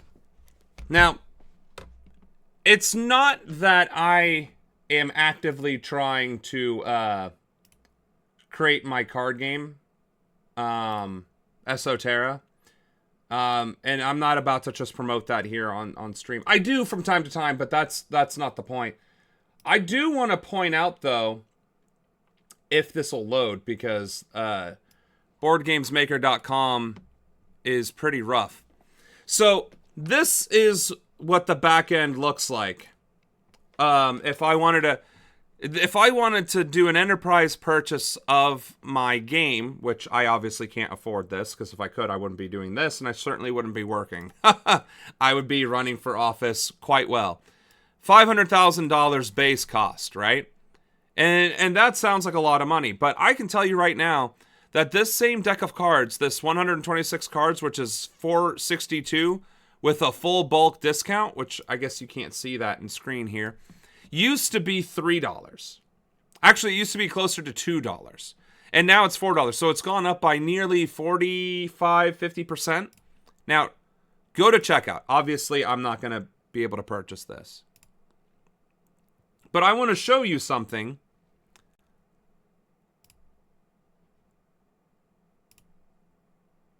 Once it gets to this screen. Credit card. I'm going to use my black card. Unlimited money, right? So, okay, maybe, hold on. I just doxed myself.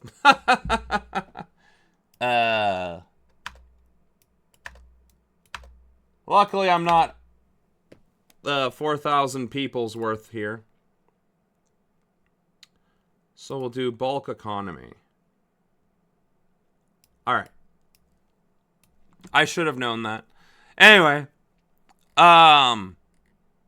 if you see something, if you notice right here, $24,000 of the tariff, U.S. sales tax, shipping costs, right? These shipping costs and these U.S. taxes would have been there regardless. But the tariffs are as much as the discount that I earned because I'm a silver member. I bought like $3,000 worth of cards or something like that within a certain amount of time. So that tariff, it cancels out whatever discount I have almost to the letter. And then on top of that, you have the sales tax, and on top of that, you have shipping. Now, maybe a more reasonable version of this would be like, you know, significantly smaller numbers. But this is a very slow website.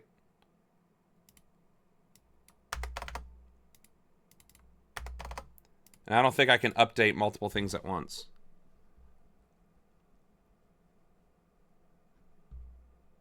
Hey, maybe I can now. Sweet.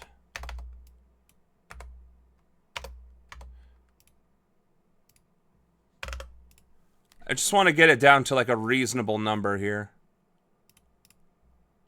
So now the number is going to be something normal, like a small business expense.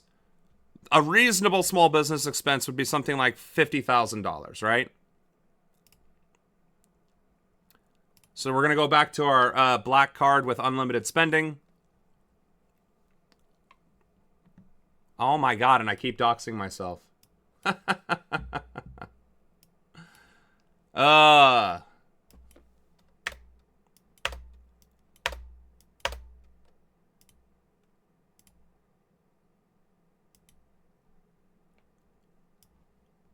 All right.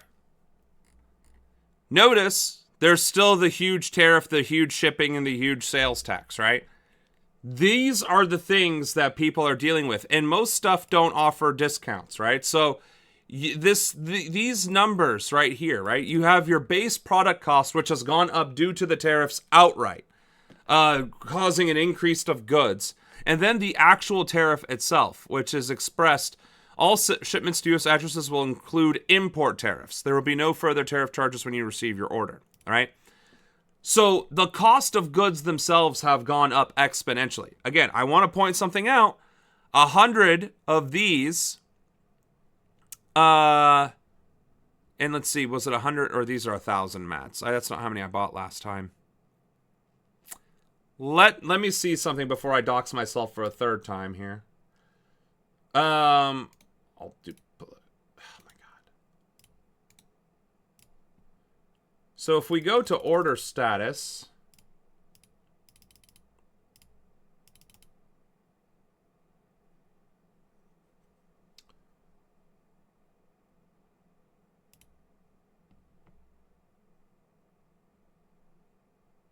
all right, so it does dox me.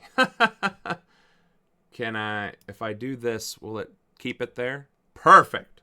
That's what we wanted to see. All right. So, this is the 100 that I would be ordering now. $19 a pop for 100. When I bought them in the first place, which was in 2023, it was $15. It was $15.73 versus $19.63. It went up almost $400, which is nearly a third increased in costs. So in just 2 years, the base cost has gone up 33%. And then on top of that, you're getting hit with a tariff. That's what is being discussed in this video. Here's an example from a small business owner who created the card game. So these are the mats that I bought.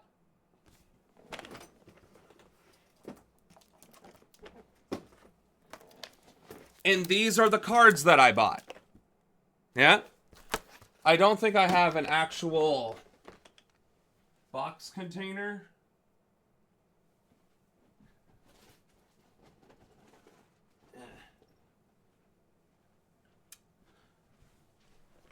But suffice to say, I did buy things from overseas as part of my small business adventure.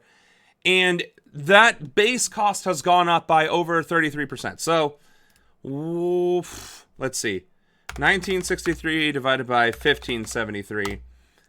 Oh, I'm sorry. It was a 25% increase in just 2 years. 25% increase in the cost of goods plus whatever the tariff is. That is what small businesses are currently dealing with. That is unsustainable. Mind you, I'm selling these cards for $20 a pop. I wouldn't be making a profit anymore. I was making a small profit back then. I would be making 37 cents in profit if I still sold them for $20, which would mean I'd have to sell them for at least $25, meaning I had to raise my prices $5 to make less profit because of the increased cost to me, because of the increased manufacturing costs. So like, that is what people are talking about from small businesses when they say that these tariffs and these increased cost of goods are dramatically impacting their bottom line and their even ability to function. We're just talking about a game. I'm not even doing anything that's life-saving. All I'm doing is creating a fun little card game. That's it. That's all this is. We're talking about a silly little card game that you can play with your silly little friends on silly little weekends, right?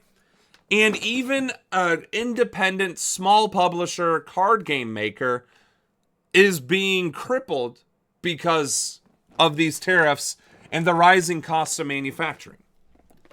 So that is what is being discussed in these videos, and that is a direct example of just how stark it is. I don't think they do a very good job of doing that, despite having the interviews. Nobody pulls up their ledger. Nobody says, 2 years ago or even last year, this is what it cost me. This year, it's gone up 30%. Like, that is an egregious amount of money. An egregious difference. An egregious difference in the cost of goods. That is unsustainable. If your cost of doing business goes up by 25% or 30% or 40% over the course of 2 years, that is detrimental. I don't care who you are. Brand, but you say eventually you had to move production to China. Why? Yeah, we launched as a USA-made brand, and our product came back so flawed, and our partners, our quote-unquote partners, took zero accountability for that. So we had to hire third-party seamstresses to unsew and resew leg bands on our initial launch collection before we could come to market. You can imagine that would be a highly costly experience for a small business that has zero revenue to date. So yeah, we just quickly learned that the U.S. supply chain isn't set up for technical product like ours. President Trump. The U.S. supply chain isn't set up for any products because the U.S. supply chain is in fucking China and India and Pakistan and Vietnam. It's not in America. Hence, it's not an American supply chain. Trump says Americans are going to have to put up with a little bit of pain, but that it will be worth it to bring manufacturing back to the U.S. What's your response to that?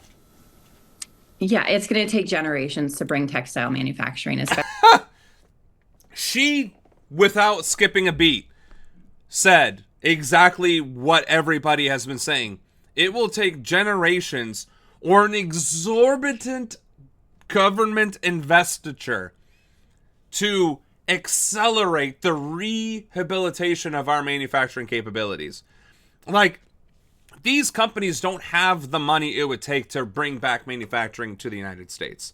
And it did take generations in China. 30 years is actually one generation and a second generation. It's the start of another. I think when we're talking about generations, is it 18 years?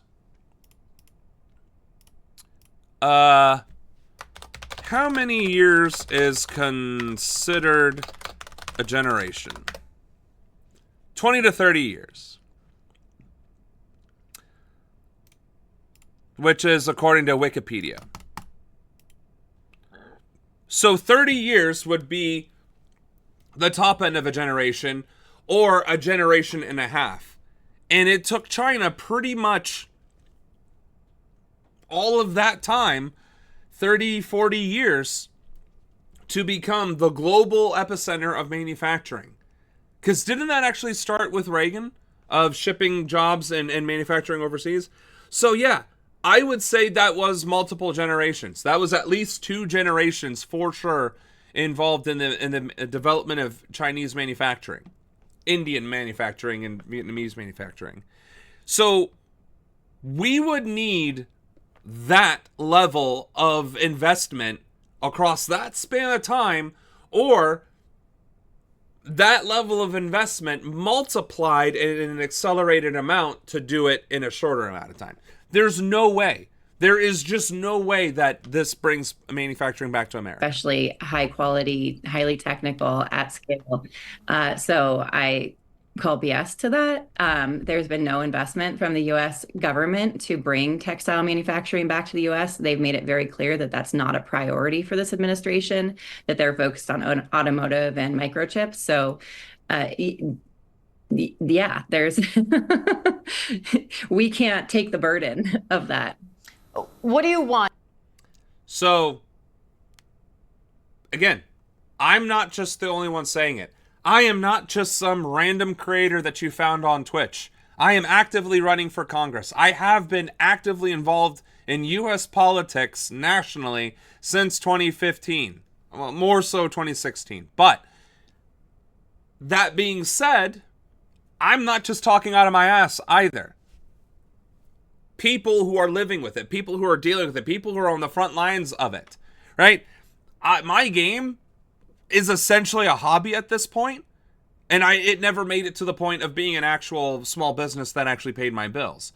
This is paying her bills, and she knows enough about her business and business broadly to understand the ramifications of these decisions. I'm not just blowing smoke up your ass or sunshine up your skirt. This is the reality. Out of this suit? I want to be repaid what the government took from us at this point. Like, I'm looking for a refund from the tariffs that we've paid out unexpectedly. We're a small business. We're having to pass a lot of that cost along to our customers because we can't absorb it. Like, we wouldn't stay in business if we absorbed 100% of those tariffs. All right, founder and CEO. And quite frankly, she's not wrong. She should be reimbursed. All Americans should be reimbursed for every tariff dollar that they ended up spending, whether that's due to increased cost of goods or from the business themselves having to pay it. Either which way, the American people deserve their money back. And that's what Trump was even touting for a minute there. It's like, oh, we'll just give every American tariff money back. And it's like, no, motherfucker. Those are taxes we spent. That was our money to begin with. You're giving us back our money that you extorted from us through your stupid ideology. But I digress. Yeah, not having money in the U.S. is deadly. And it's pretty disgusting how deadly it is. And the fact that people continue to worship capitalism despite that. Capitalism breeds that danger. Capitalism dictates that if you don't have money, you die. Whereas socialism, communism, those two, if you don't have money, you'll still survive. You'll still be able to have a job and a roof over your heads, and you'll still have food. Ronanism, not only does it not matter if you have money or not, but the people that are trying to take money or resources away from you are going to get the guillotine. So, like, even better, right? It's even better populism. Okay. God,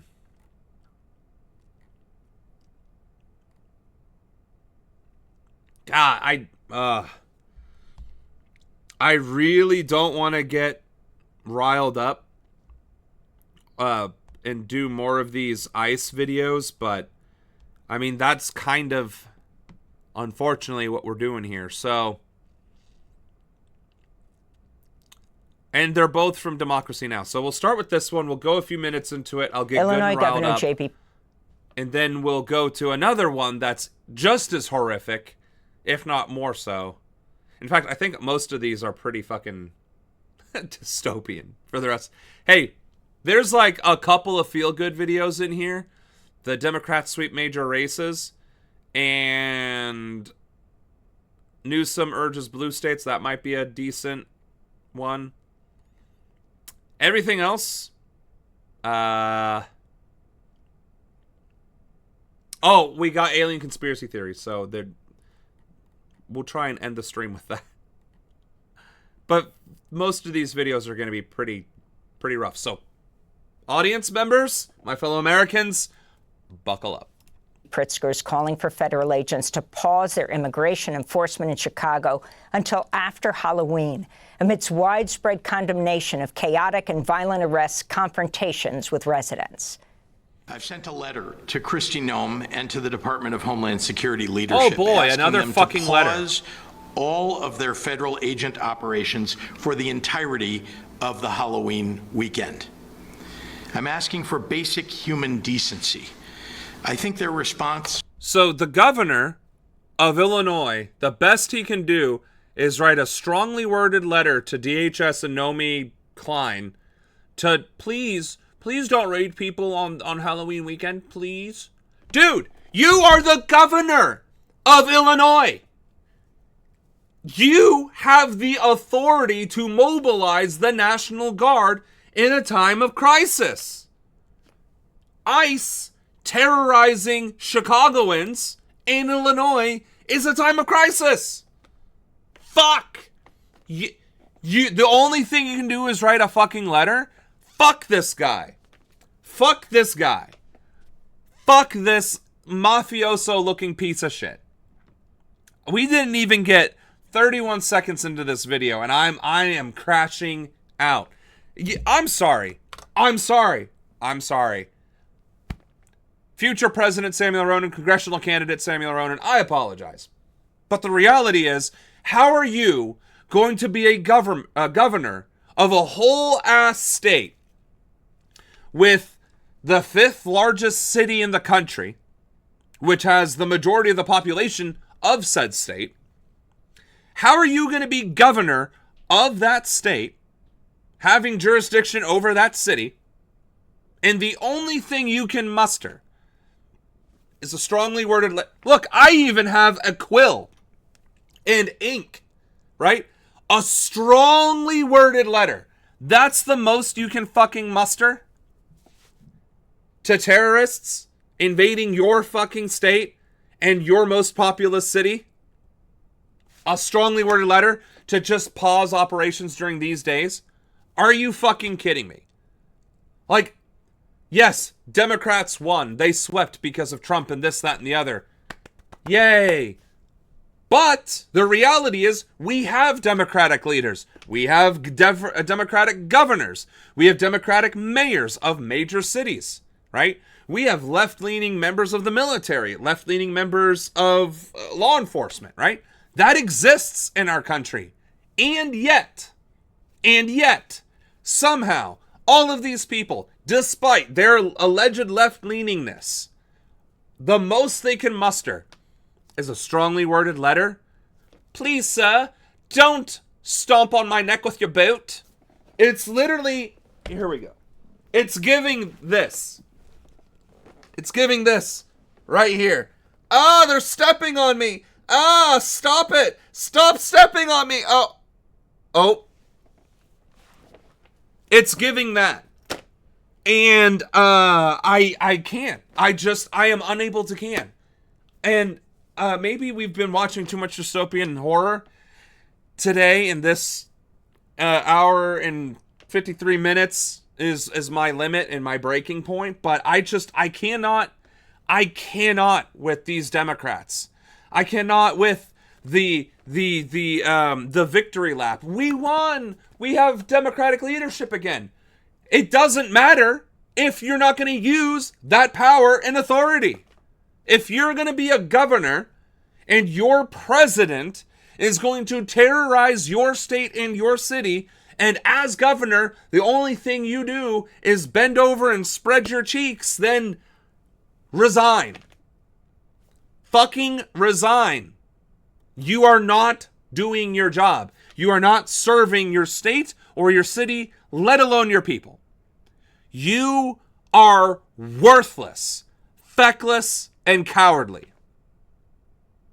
All of you motherfuckers, not just that governor, every governor. Newsom, this piece of shit, and the governor of Oregon, all of them. Never mind the Republican ones that are just inviting Trump and his goons to come in, right? That's That's not cowardice, that's complicitness, right? Resign and allow somebody else to do the actual job of resisting corruption. Because that's what we fucking need. Would that I had $800 million. Well, no. How much was the governor's race? I think it was like $80 million. Because the Senate race was $40 million. No, so maybe it was around 40. Would that I had $40 million to run for governor of Ohio. Because I would do that in a heartbeat. Would that I had the millions of dollars to build the national uprising movement. I would do that too. Unfortunately, I'm what you got. I am what you see. WYSIWYG, right? And I'm trying my best out here, crashing out in the White House and the Oval, dealing with our ludicrously pathetic leadership. And that's Republican and Democrat. So, again, I don't know what it's going to take. I know if I had lots of money, it could be done. So in lieu of money, I really don't know what it's going to take. Hopefully, my campaign, figures it out. Hopefully, we come together, we hit our heads, we trip our way through this whole thing, and we build a national movement from scratch. From literally a box of scraps, we can create the arc reactor. Yeah. Maybe from a box of scraps, we can create the revolution. That's what we're doing. Because this ain't it. This is the opposite of it. Would I moderate my positions? Absolutely fucking not. Absolutely fucking not. No. Zero. No. In fact, I am hoping that being outraged, angry, and crashing out is what actually gets me the win. Because it's authentic. Because I am literally popping a vein right now. Like, I am literally hurting my neck. Crashing out here. So, no, I think that's what America wants. That's what America certainly needs. Sure, I can give a more, eloquent version of this crash out in a speech. I can absolutely do that. But I will not temper my words, and I will not temper my positions. I feel like most people would freak out hearing what you say without knowing you better. That is what I thought. I feel like Republicans might like that. Well, that's the thing.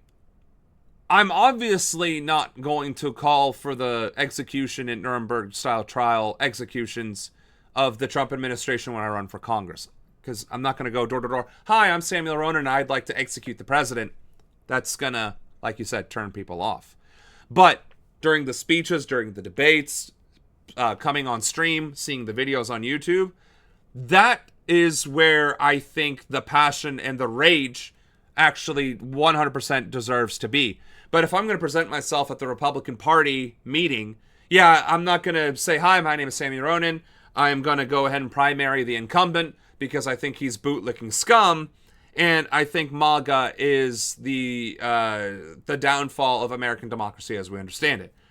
I will get kicked out of there within seconds, right? So no. Presentation and context 100% matters. But if asked my positions, hey, what do you think about this administration? I can tell them in no uncertain words that I think they are harming our country. I think they're harming our people. And the evidence is in the shutdown and the fact that the first things they went to cut during their big, beautiful bill was Medicare and Medicaid. The programs that keep you and I alive. And the fact that they want to gut Social Security next, which is something that we all depend on as we enter into retirement. So I think our leadership, our administration, this president does not have the best interests of the American people in mind with the decisions he is executing. And the evidence is around us, right? And that still might turn off people. That's the problem. I remember how I said we're gonna have to reach people through empathy. I have yet to watch those videos yet, so wish me luck for that because that's gonna be rough, putting it lightly. All right, got that off my chest. So, I already crashed out. I'm going to try really hard not to continue crashing out. But this next video Warrantless surveillance. Gaza war-tested AI drones are now policing American cities.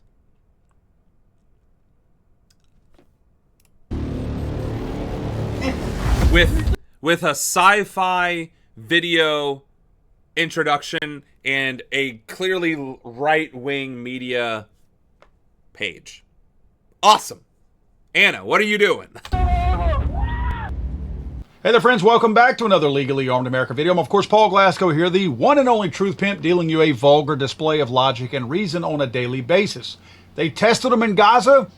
Now they're ready for American cities. The same AI-powered drones that helped Israel identify and track targets in one of the most surveilled war zones on Earth in history are quietly being rolled out in American cities under the label of public safety.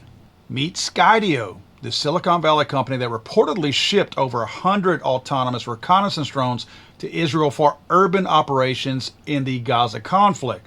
These drones are capable of flying in GPS-denied environments, performing 3D scans of all buildings, using thermal imaging and tracking human movement through dense areas, all autonomously. They were battle-tested in a real war zone. Now they're ready for the community war zone here in the States. Okay, this guy is very clearly a right-winger. Like, clearly a right-winger. But that is the interesting thing about conservative logic. Terrorizing brown people overseas, good. Terrorizing Americans with the same exact technology in the same exact way, bad. So, on the one hand, I'm glad that conservatives are against surveillance of our own communities, but, like, again, the cognitive dissonance is just wild. Airborne in 20 seconds. Operate remotely from anywhere in the world and get the data you need to act. For public safety agencies, Skydio DFR Command is the ultimate software suite for drone operations. Respond to incidents with a single click, share live video with ReadyLink, and use augmented reality overlays for precise... Was that? Live video with ReadyLink. Did they just kill that person? And use augmented reality overlays. Did they use a murder as part of their fucking advertisement video? For precise visual orientation. Manage your fleet, upload evidence, and build community trust. It's all at your command.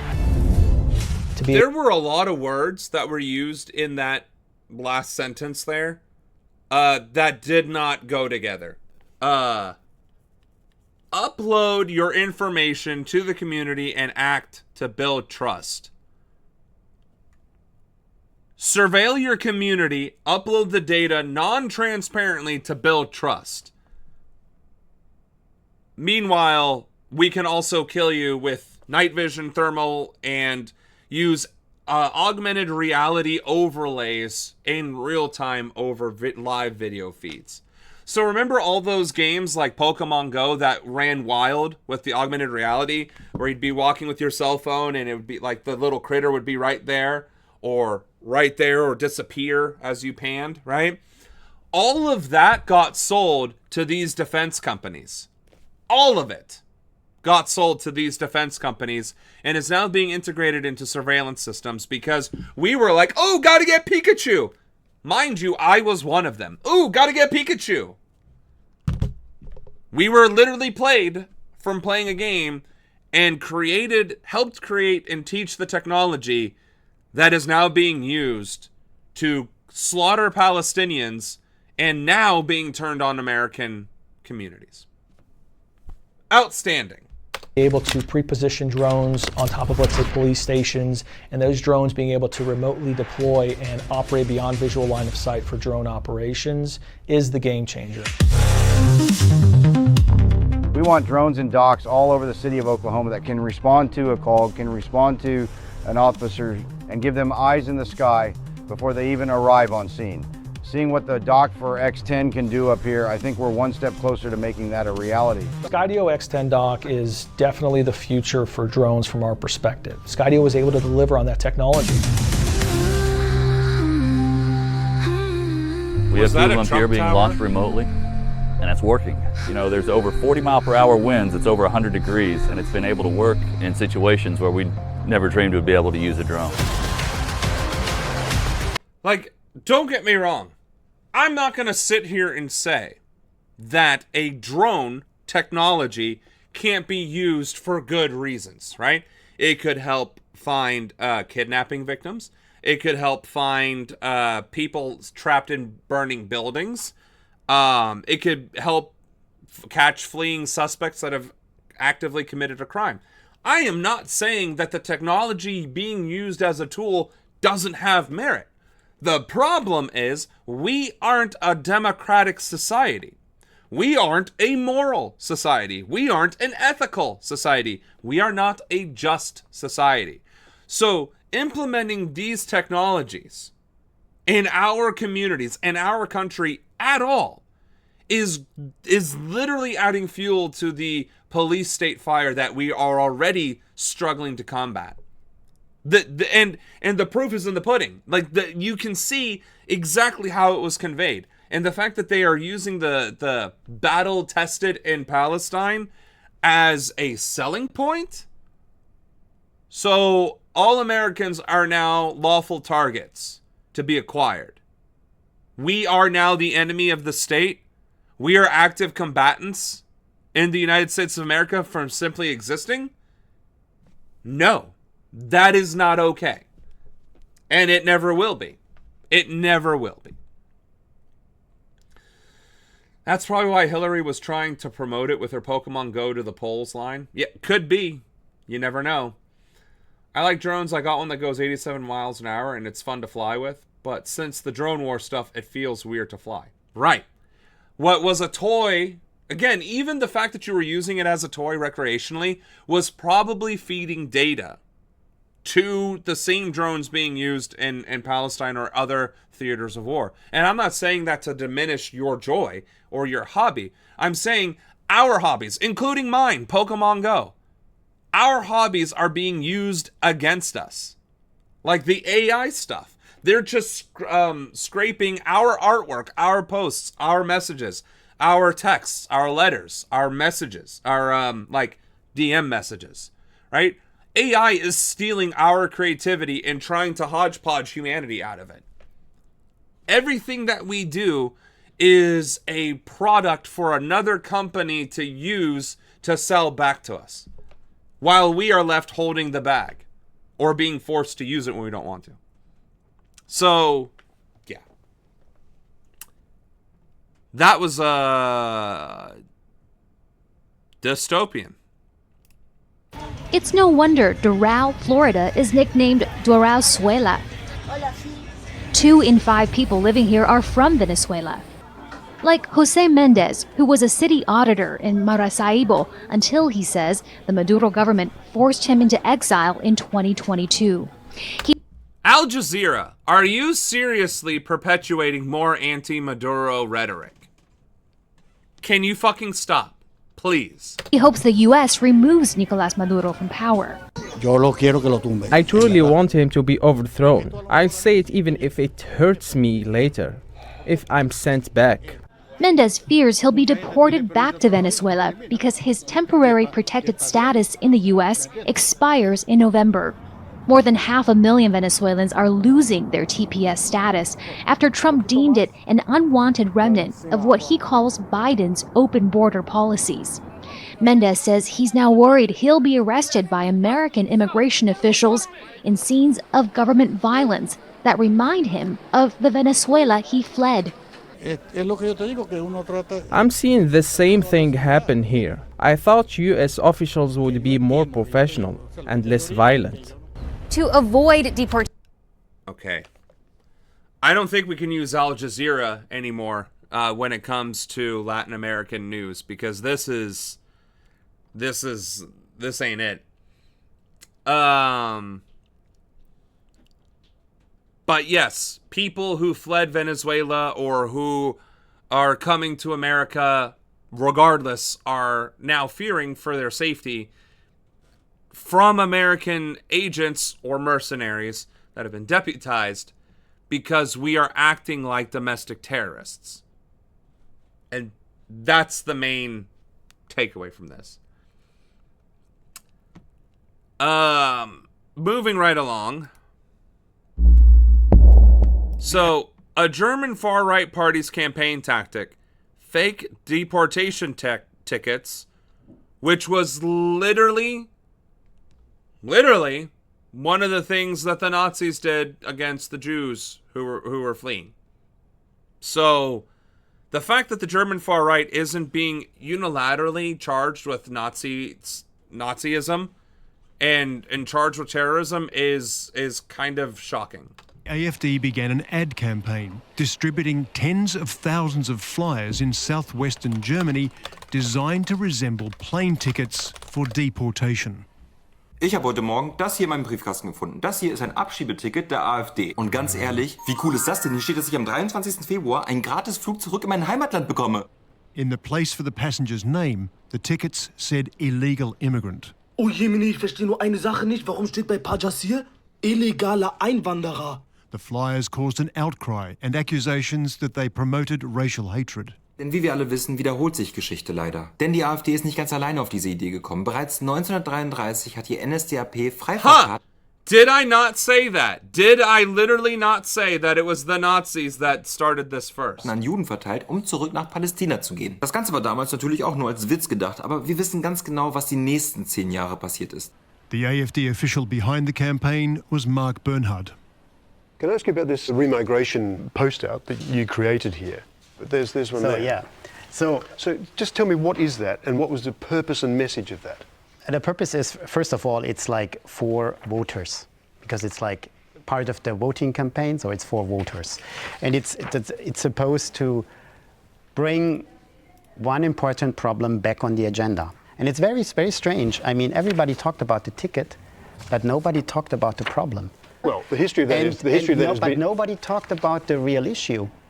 And the issue is the murders of Magdeburg, Aschaffenburg, Mannheim, and many other cities. A lot of, this is very important. This is the main issue, and that's why I'm really upset about this discussion. So, let's say. So, when Nazis are challenged on being Nazis, they get upset about being called out for being Nazis because they want to talk about, well, the real issue with immigration was that they were harming the Aryan race, and we can't have that. It's like, no, you don't get to say in a vacuum that this was the real problem and that was the purpose of these tickets, when those tickets were the precursor to the death camps and the Nazi regime. It's just like you don't get to call ICE raids arresting a preschool teacher in front of parents and children as keeping America's cities safe from criminal immigrants. You don't get to say that because that's not what's happening. Right? You don't know who received that. Let's say a migrant family who may be paying their taxes and working and been here for many, many years receives that in the mail. It's a one-way remigration ticket for illegal migrants. That's a very scary thing to get. Yeah, it clearly says illegal migrant. So everybody who's here legally has nothing to fear. That is, are you shitting me? That is literally what Trump said at the beginning of the fucking year. Anybody who's here legally has nothing to worry about, and they are targeting people with visas, with green cards, with some sort of immigration status and legal justification of being here, and the special cases they continuously revoke and repeal. So we are literally seeing the after effects of we only want the legal immigrants here, and the legal immigrants have nothing to fear. We are literally seeing the 10 months down the road where it's everybody who is brown and othered that has something to fear. And this Nazi piece of shit is literally saying the same things. In Germany. I guess I wasn't done crashing out. It's been reported that this particular type of ticket was very reminiscent of what the Nazis did with the Jews, and that this hasn't come from nowhere in the German context. How do you respond to that? Yeah. First of all, why are you giving him this platform? Why is anybody giving him this platform? Why is he not being arrested for perpetuating Nazi tactics in Germany where it is illegal to be a Nazi? It is 100% a criminal act to be Nazi, affiliated, to even be associating with Nazi ideology. This is literally something the Nazis did. Why is he not in prison? Period. Dot. End of story. Period. Fucking. Dot. Also diese Aktionen sind mir nicht bekannt, ganz ehrlich gesagt. Ich kenne die nicht, war mir nicht bekannt. Bernhard told me. And then the first thing he does is, oh, I didn't know this was happening. Meanwhile, not 30 seconds ago, he was defending it, saying, this is about the context. This is about this, that, and the other. And then he's like, oh yeah, I've never seen this before in my life. In the same interview. Nazi adjacent is exactly what I was looking for, and I just...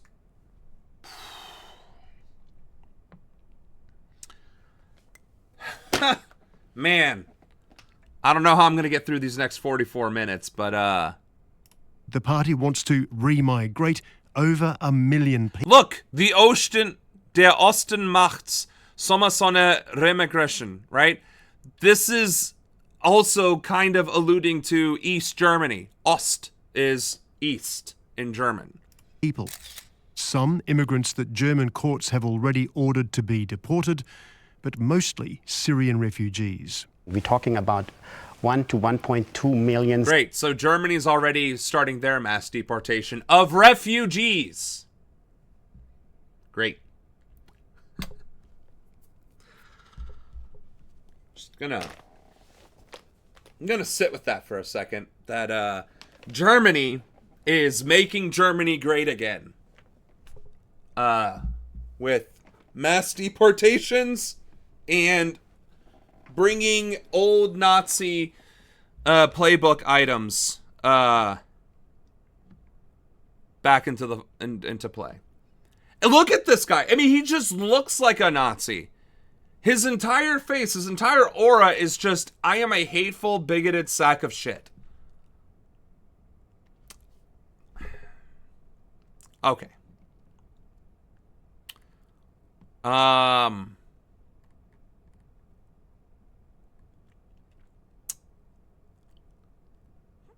Some of these are actually good. A lot of these are really not good. So, Kaiden the Goat? Effin? I'm going to tentatively say thank you for the follow, but we'll see what he says in chat. I think we could spend the rest of the stream talking about non-dystopian nightmare things. But this is bad. It's not just bad when it's America doing it, because that's bad enough, right? America used to be the good guys. I know contextually we've never been the good guys, but the point is, we've at least pretended to be the good guys. We've at least tried to find legal and moral justifications for our actions, and we're not even pretending anymore. That's bad enough. What's truly soul-crushing and mind-boggling is the fact that Germany is dusting off Mein Kampf and Hitler's playbook and doing it again in full context. Like, with not even really changing the words. So, hello, Caden. Welcome to the stream. Welcome to chat. Be warned, whatever you say can and will be used against you in our stream. We do not tolerate quite a bit that is right-wing sociopathy, as you can imagine from my current ongoing crash out. Okay. Let's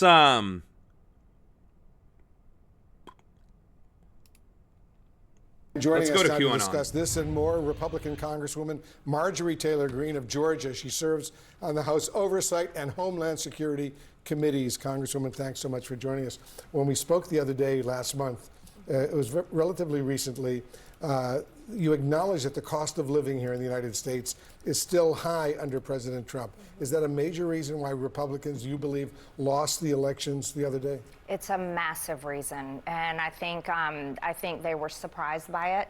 But it's been something I've been talking about for quite some time, and that's the most. You mean since Monday? That's your quite some time? Like, are you shitting me? I've been talking about this for ever and ever. Monday. Since Monday. Like, what? She looks like a Muppet. Yeah. She looks like she's in pain. Probably because she is. It's from all the Mar-a-Lago plastic surgery.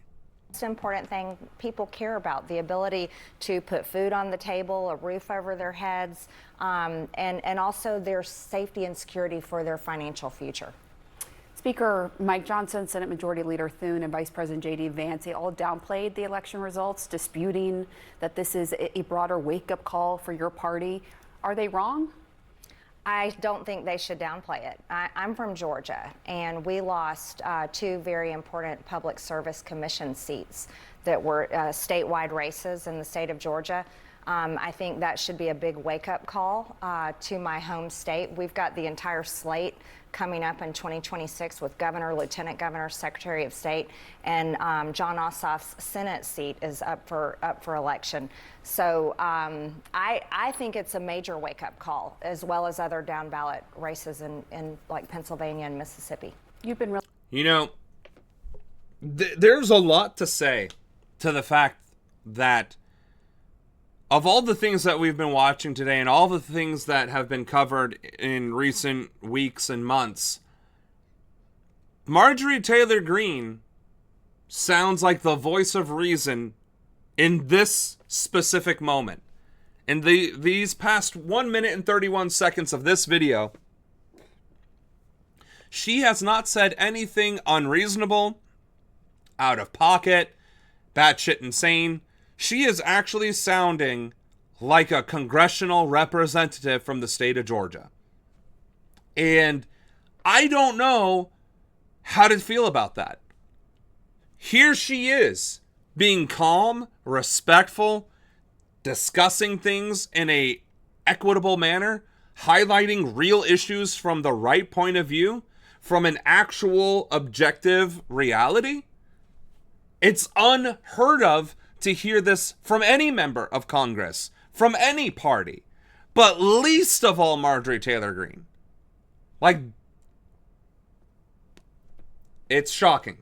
She's right, though. The Republicans cannot downplay this because, on the one hand, is there going to be a blue wave in 2026? That really and truly depends on how long this government shutdown lasts, and if it lasts, what the response is from this government when the dissent begins to rise. If there's brutal crackdowns, then it doesn't matter about the big blue wave or the election cycle anyway, because it's going to be taken from us, right? That's one option. The other option is Republicans capitulate, ironically, and have to try and backpedal some of their more heinous atrocities that they've been engaging in, which would then give room for Democrats to breathe. But realistically, would the Democrats even be able to capitulate on that, or capitalize on that? And the answer, in my honest opinion, is no. Because the wins that they had, I think, were flukes.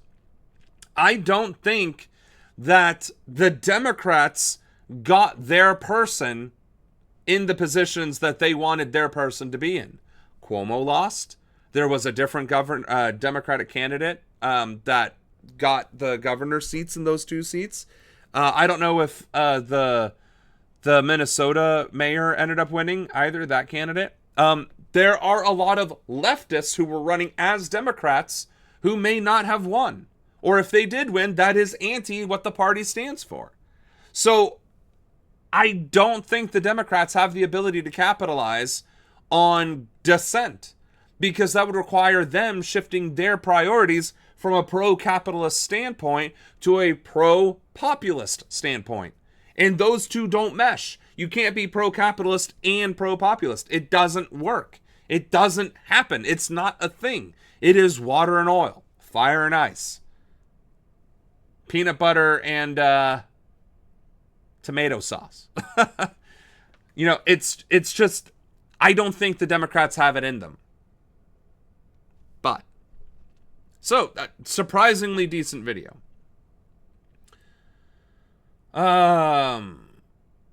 Okay, chat. I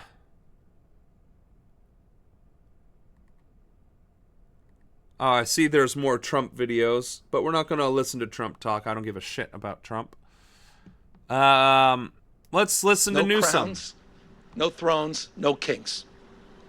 That's what this victory represents. It's a victory for the people of the state of California and the United States of America. In our politics lead, that is Gavin Newsom, California's Democratic governor and a possible 2028 presidential hopeful who scored a major win last night after voters in his state overwhelmingly approved his effort to make 5 U.S. House districts more favorable to Democrats. This is in direct response to Texas Republicans redrawing their state's congressional maps mid-decade in hopes of moving 5 House seats to the right ahead of next year's crucial midterm elections. Here now is the California Attorney General, Rob Bonta. He's a Democrat. So, Attorney General Bonta, thank you so much for joining us. Yesterday, while voting was still underway, President Trump posted on social media the following, quote, "The unconstitutional redistricting vote in California is a giant scam in that the entire process, in particular the voting itself, is rigged. All mail-in ballots, where the Republicans in that state are shut out, is under very serious legal and criminal review. Stay tuned." Do you have any idea what legal review or criminal review he's talking about? Not at all. And just rantings that are hard to follow, no basis in law or fact that I'm aware of, but consistent with for him to be criticizing the proposition, criticizing vote by mail generally, vote by mail in California, the elections in California, a blue state that has not supported him and has firmly rejected him multiple times when he's run for president. So not aware of what he's referring to. We haven't seen any evidence of a criminal investigation. Maybe chalk it up to wild rantings, but maybe we'll see something in the future, but not aware of anything now. We should note that President Trump has voted by mail in the past. He votes in Florida.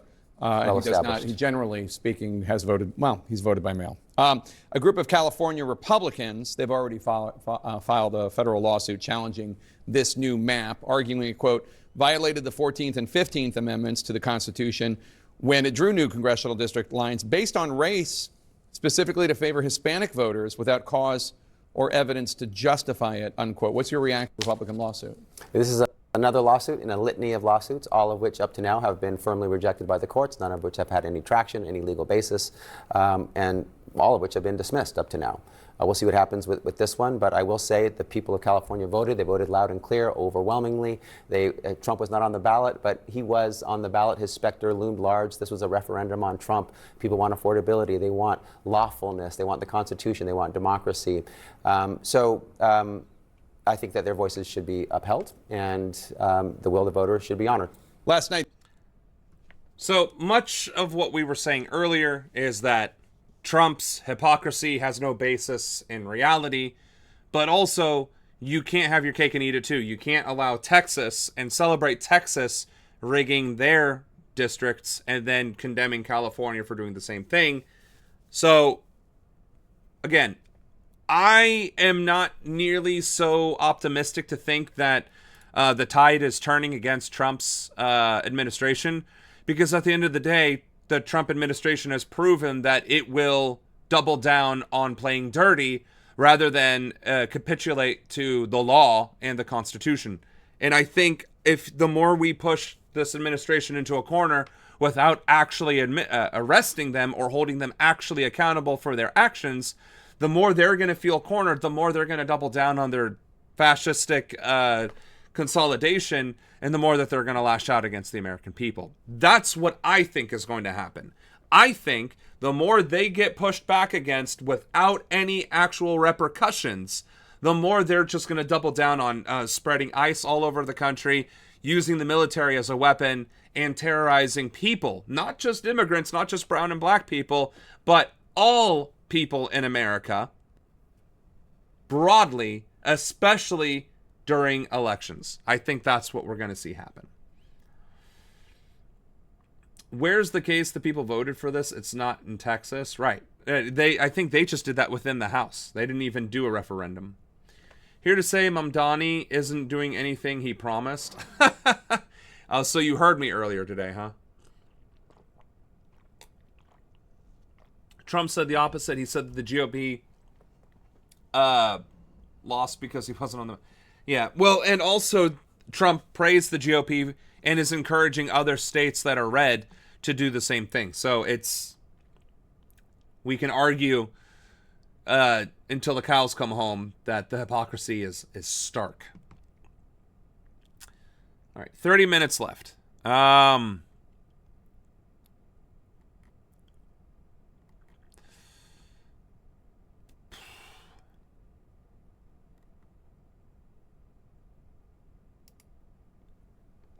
don't want to cover something dystopian, Meanwhile, but the International Rescue Committee says Sudan is now dealing with one of the world's largest humanitarian crises on record. The aid organization... What gets me, though, is all of these news networks are claiming that the Sudanese civil war, this crisis, everything that's happening is one of the largest in history, and then ignore Palestine outright. Or blame Palestinian suffering on Hamas. So again, there's the West Bank, which is occupied, and Gaza, which has been obliterated. Those are the largest humanitarian crises on planet Earth right now. And whenever the news talks about them, it's blaming them. But now all of a sudden, they have nothing but empathy for Sudan.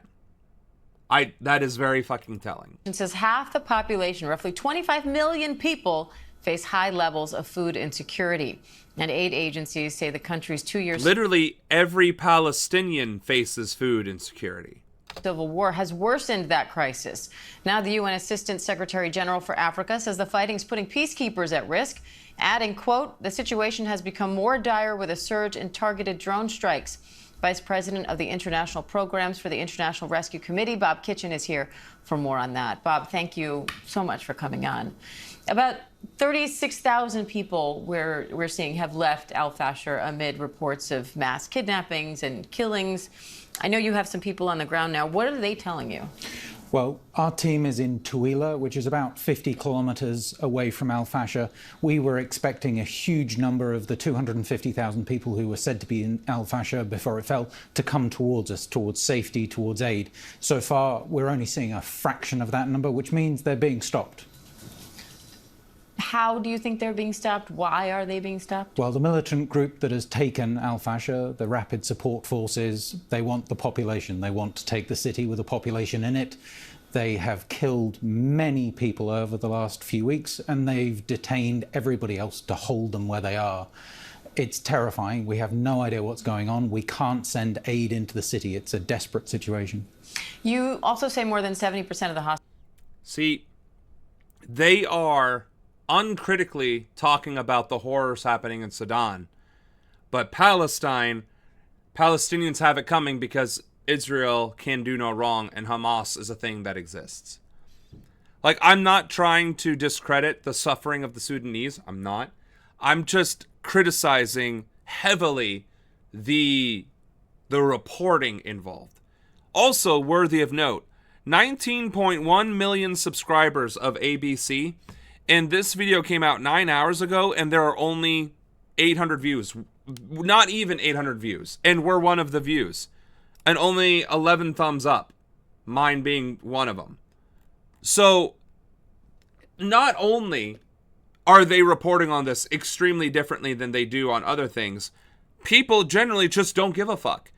19.1 million subscribers. If you subscribe to this, you immediately get personalized, none, or all, right? That's what you get from being a subscriber. And if it's personalized and you don't give a shit about Sudan, guess what you're never going to see? And most Americans don't give a shit about Sudan. Most Americans don't give a shit about something that they aren't told to give a shit about.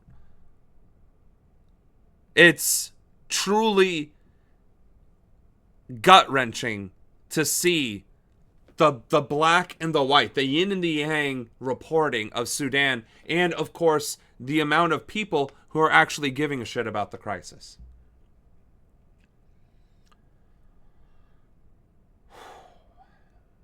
All right. So, it looks like there's a bunch of small clips, unfortunately. I did do a lot of skipping. So,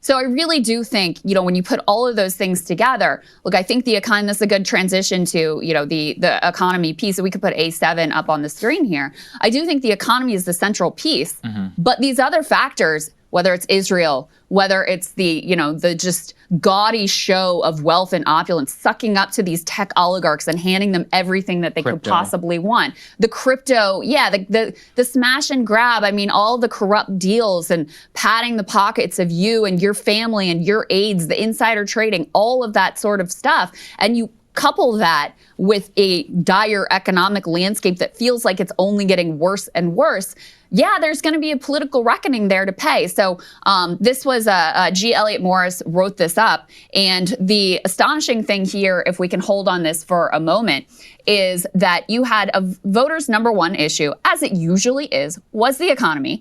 If you look at Abigail Spanberger. That wasn't the number one issue. It was clearly healthcare.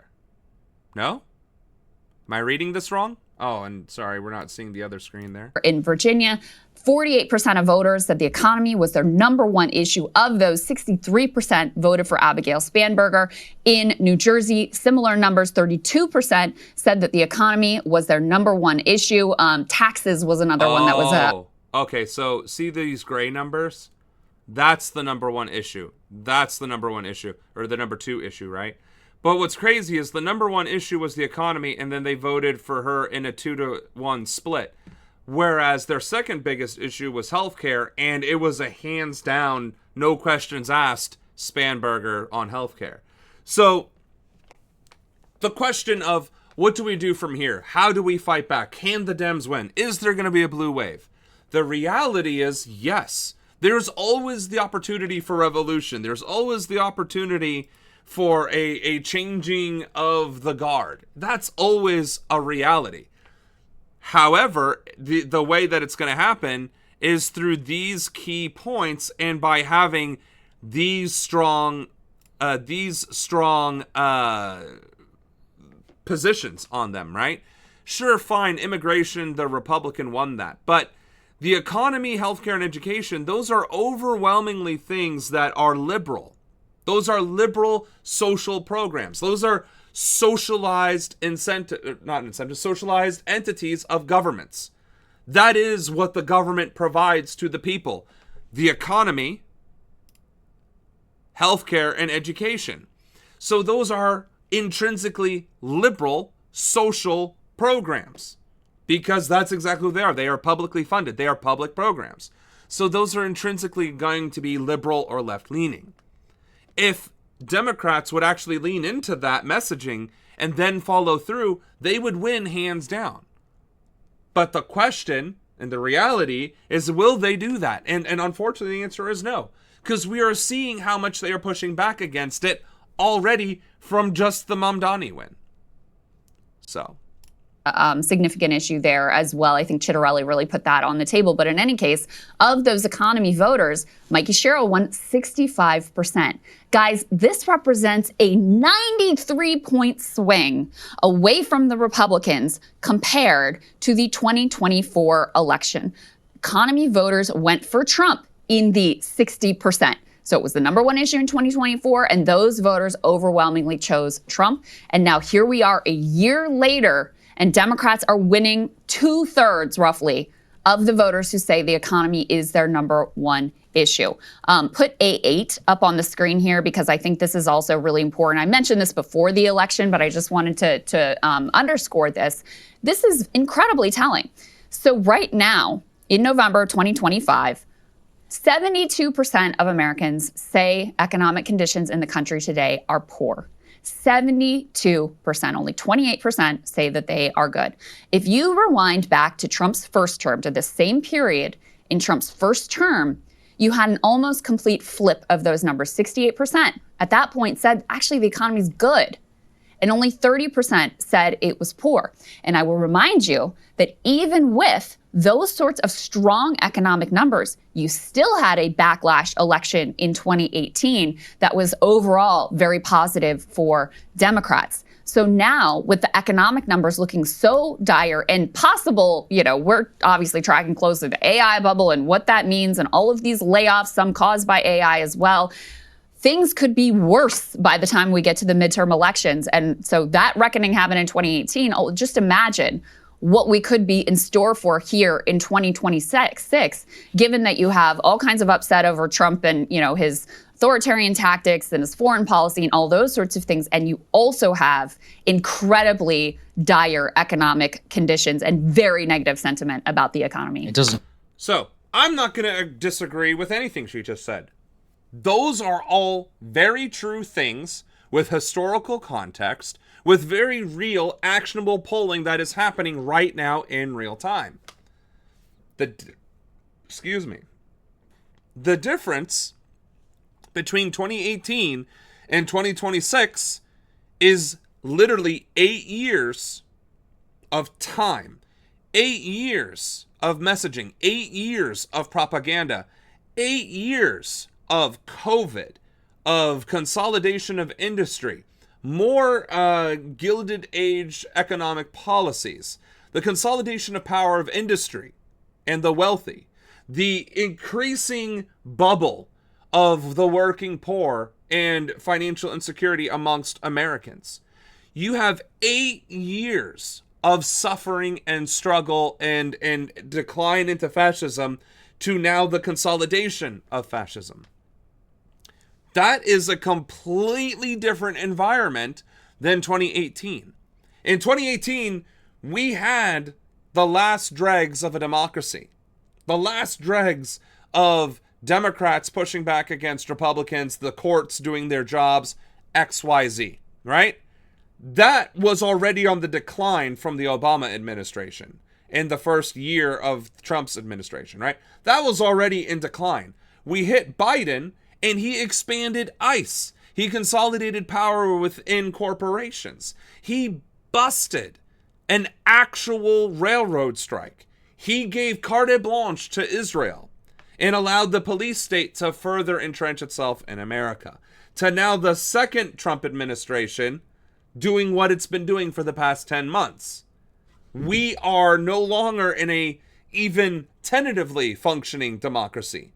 We are officially a failed state. So, yes, a lot of the circumstances are in fact the same. A lot of the opportunities are exactly the same. But the conditions, the context of 2018 versus 2026 are as different as night and day. And I think she is doing a disservice to herself and a lot of the leftists, like the leftists, not like MSM is liberal, right? No. Actual leftist creators are deluding themselves into not recognizing that just because the pot is the same doesn't mean that it is boiling over the same fire. That's what needs to be addressed. And so far, I don't know if Hassan's addressing it, so that might make me the only one addressing it. All right? In Sam Ronan we trust. Okay. I think we can leave that alone now. So let's first hear this good news. House Speaker Emerita Nancy Pelosi has just announced she will not seek re-election in 2026. The former House Speaker and longtime Democratic Congresswoman from California's Bay Area has just released a video announcing this decision. The news comes after speculation earlier this week that Pelosi would discuss her future after Tuesday's election, which saw Democrats sweep key races across the country. I'm surprised they didn't actually try and dive deeper into that. But hey, ding dong, the witch is gone. Now, we're going to do space. And what name comes to mind when you think of space and NASA as #1 name to be associated with it? You're right. Kim Kardashian, folks. Kim Kardashian and NASA are in the same headline. Wait, for the record, do you think that we didn't walk on the moon? I don't think we did. I think it was fake. Kim Kardashian diving deeper into her theories while speaking with actress Sarah Paulson. Sending you, like, so far, 1 million interviews with both Buzz Aldrin and... Also, the Indian Space Agency has confirmed aerial footage over the moon of the moon landing vessel that's still on the moon. So, like, this isn't a debate. Just like human rights isn't a debate, just like civil liberties isn't a debate, just like due process isn't a debate, the moon landing isn't a debate. India done proved it. Not to mention that we proved it when we fucking did it. But hey, 60 years have passed since then. People have forgotten, I guess. But the fact that there is still so much life being given and platforms being given to the fake moon landing when there is overwhelming evidence, it's insane.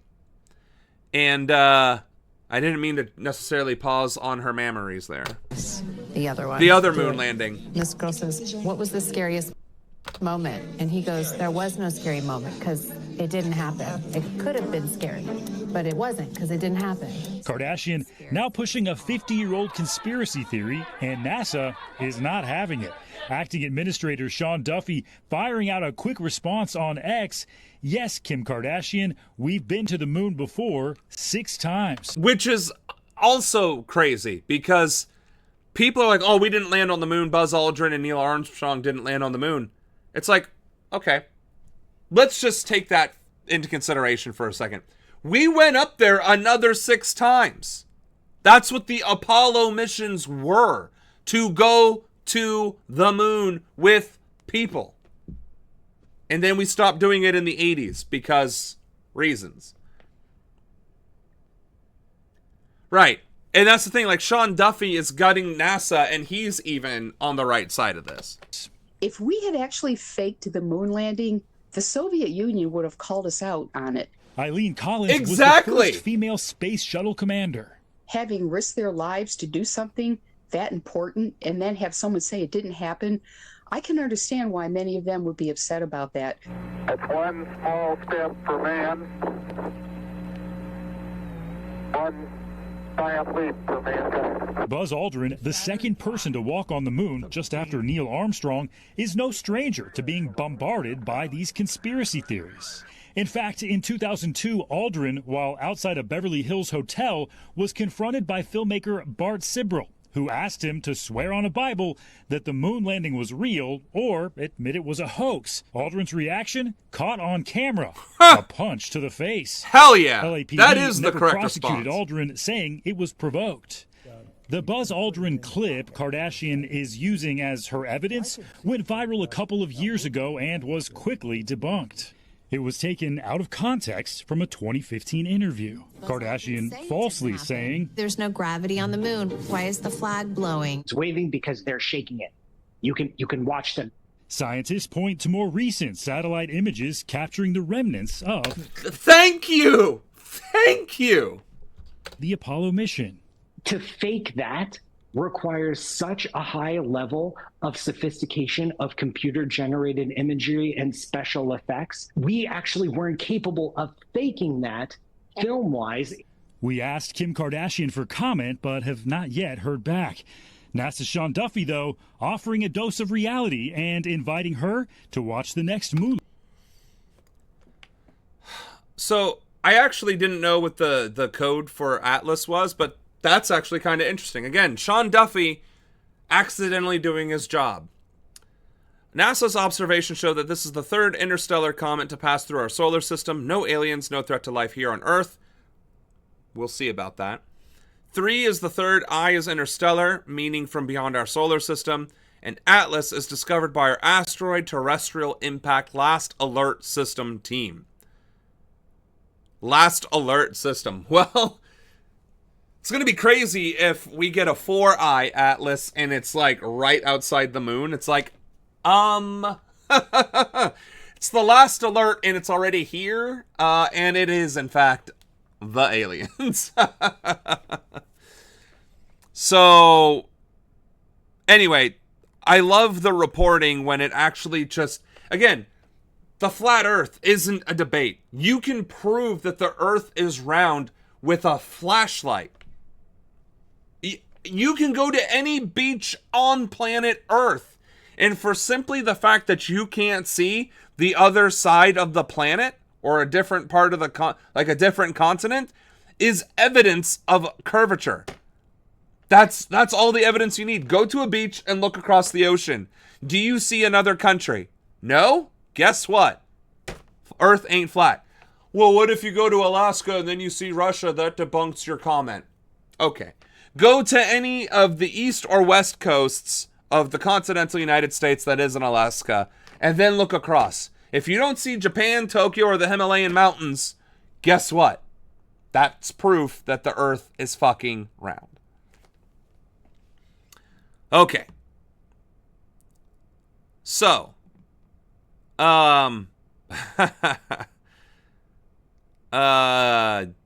this is a viral... yes. This is a viral image that's been going across the internet by Japan, but I think it has been widely debunked as AI, but just for funsies, right? True believers, I don't know how real this is. I hope it is. This was taken by the Japanese, apparently. This is 3i Atlas. I hope it's real, because, I mean, that's a motherfucking alien spaceship then, and that's amazing. That's all you have to say to that? And that's the video. House Speaker Emerita Nancy Pelosi. Hold on. There is no way we have any sort of imaging equipment on Earth, or even in space, that would be sophisticated enough to watch this move in real time across what looks like the sun? Or possibly even Mars in context? Like, this isn't even a good AI video if that's what this is. It's not even partially realistic. Alright, Cosmos Prodigy, take us home.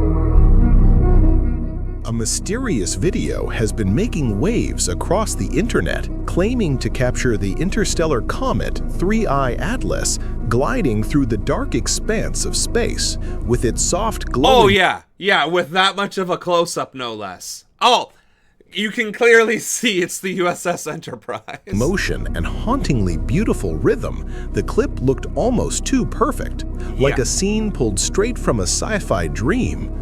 But sharp-eyed astronomers noticed something was off. The data didn't match reality. So what's the truth here? Are we looking at the first ever close-up of an interstellar visitor, or just a cosmic case of mistaken identity that spiraled out of control? The buzz began on October 27, 2025, when a short video popped up on X, formerly Twitter, captioned... I also like how Twitter is always referred to as X, formerly known as Twitter, because nobody actually refers to X as X. I think that is the most unified amount of pettiness that humanity has ever engaged upon, refusing to call Twitter anything other than Twitter. That is... I love it. I fucking love it. New 3i Atlas footage just dropped. The object in the clip floated gracefully through the dark, its movement smooth and organic, almost alive. Within hours, it went viral, racking up thousands of views and shares. Even AI image summaries joined the hype, automatically labeling it Interstellar Comet 3i Atlas. Because AI just repeats what the most common response is. God damn, AI is so... Ugh. Cementing the illusion. But astronomers weren't buying it. The clip lacked every hallmark of genuine space footage. No stars in the background, no proper lighting, no comet tail or halo. Real comet imagery is messy, faint trails, scattered light, and a hint of cosmic chaos from long exposure photography. This, it was pristine, polished, and definitely not from a telescope. Something wasn't adding up, and the truth behind the viral video turned out to be far more down to earth than anyone expected. Fact checkers at Lead Stories stepped in, determined to uncover the truth. Using reverse image searches and metadata analysis, they scoured astronomical databases, NASA archives, and observatory records. Their verdict? Nothing. No match, no trace of the clip anywhere in official records. The mysterious comet wasn't being tracked by NASA, ESA, or anyone else studying 3I Atlas. So they called in an expert, but not the kind you'd expect. Enter Professor Jack Gilbert, a microbiologist from the Scripps Institution of Oceanography. His answer? Absolutely brilliant. He said, "That's not a comet, that's a paramecium." Yes, the supposed interstellar traveler was actually a tiny freshwater microorganism gliding gracefully under a microscope. Paramecia move using thousands of tiny hairs called cilia, which ripple rhythmically, creating patterns that look hypnotic and fluid. Under just the right lighting, their motion can appear cosmic, even otherworldly. Crop the frame, darken the background, and suddenly a microscopic organism starts masquerading as a deep space wanderer. Show of hands, who had AI Atlas 3.1 video that went viral? Show of hands, who had that as a microscopic organism? We got trolled. Instead of it being interstellar, it was microscopic. I'm not a biologist. That wouldn't have been even remotely on my list. I would have just assumed it was AI glop regardless. Just like straight up, hey chat, make a video of an asteroid going through space that's believable. And then we get that. But now we're seeing this mycelium thing and the petri dish looking otherworldly. Crop the frame, darken the background, and suddenly a microscopic organism starts masquerading. Somebody got a payday from that because, again, it went viral. Probably had tens of millions of views, which is several $1,000s in ads. So, shit. Somebody got paid for just recording their petri dish. Oh, we all wanted it to be real, Anna, but that was clearly not real. There was no indication. I mean, we don't have the telescopes. We don't have the capability of taking live video footage of space. We can't even do that at distance because of the sheer amount of data involved. As the guy said, the only way to take images of comets and interstellar objects is through long-term exposure photography with multiple copies of that photograph in that region of space layered on top of one another. None of it is turning into a video. None of it. Certainly not something like that. So, with that, we have made it to the end of our stream. And we did it without crashing out at the end of the stream. Sometimes we end the stream in the middle of a crash out. Luckily, today was not such a day, and I am very happy and grateful for that. We got to have a nice, relaxing, lighthearted guffaw about the comet that has everybody anxious to know. What is it? What's it really going to be? When does it come close enough to Earth to where we can confirm, for better or for worse, that it's just space rock? So, with that being said, thank you again, everyone, for joining us on stream. Thank you for being a part of it. Thank you for supporting us. We stream, as you can see down here, every week, Tuesday through Thursday, 7 to 10. On Tuesdays, we cover U.S. policies and news. Wednesdays, we do Worldwide Wednesdays, where we cover global news and policies. And then Thursday is our recap. Anything that we may have missed or something that has been happening as of today, or even a couple sprinklings of alien conspiracy theory and feel-good video.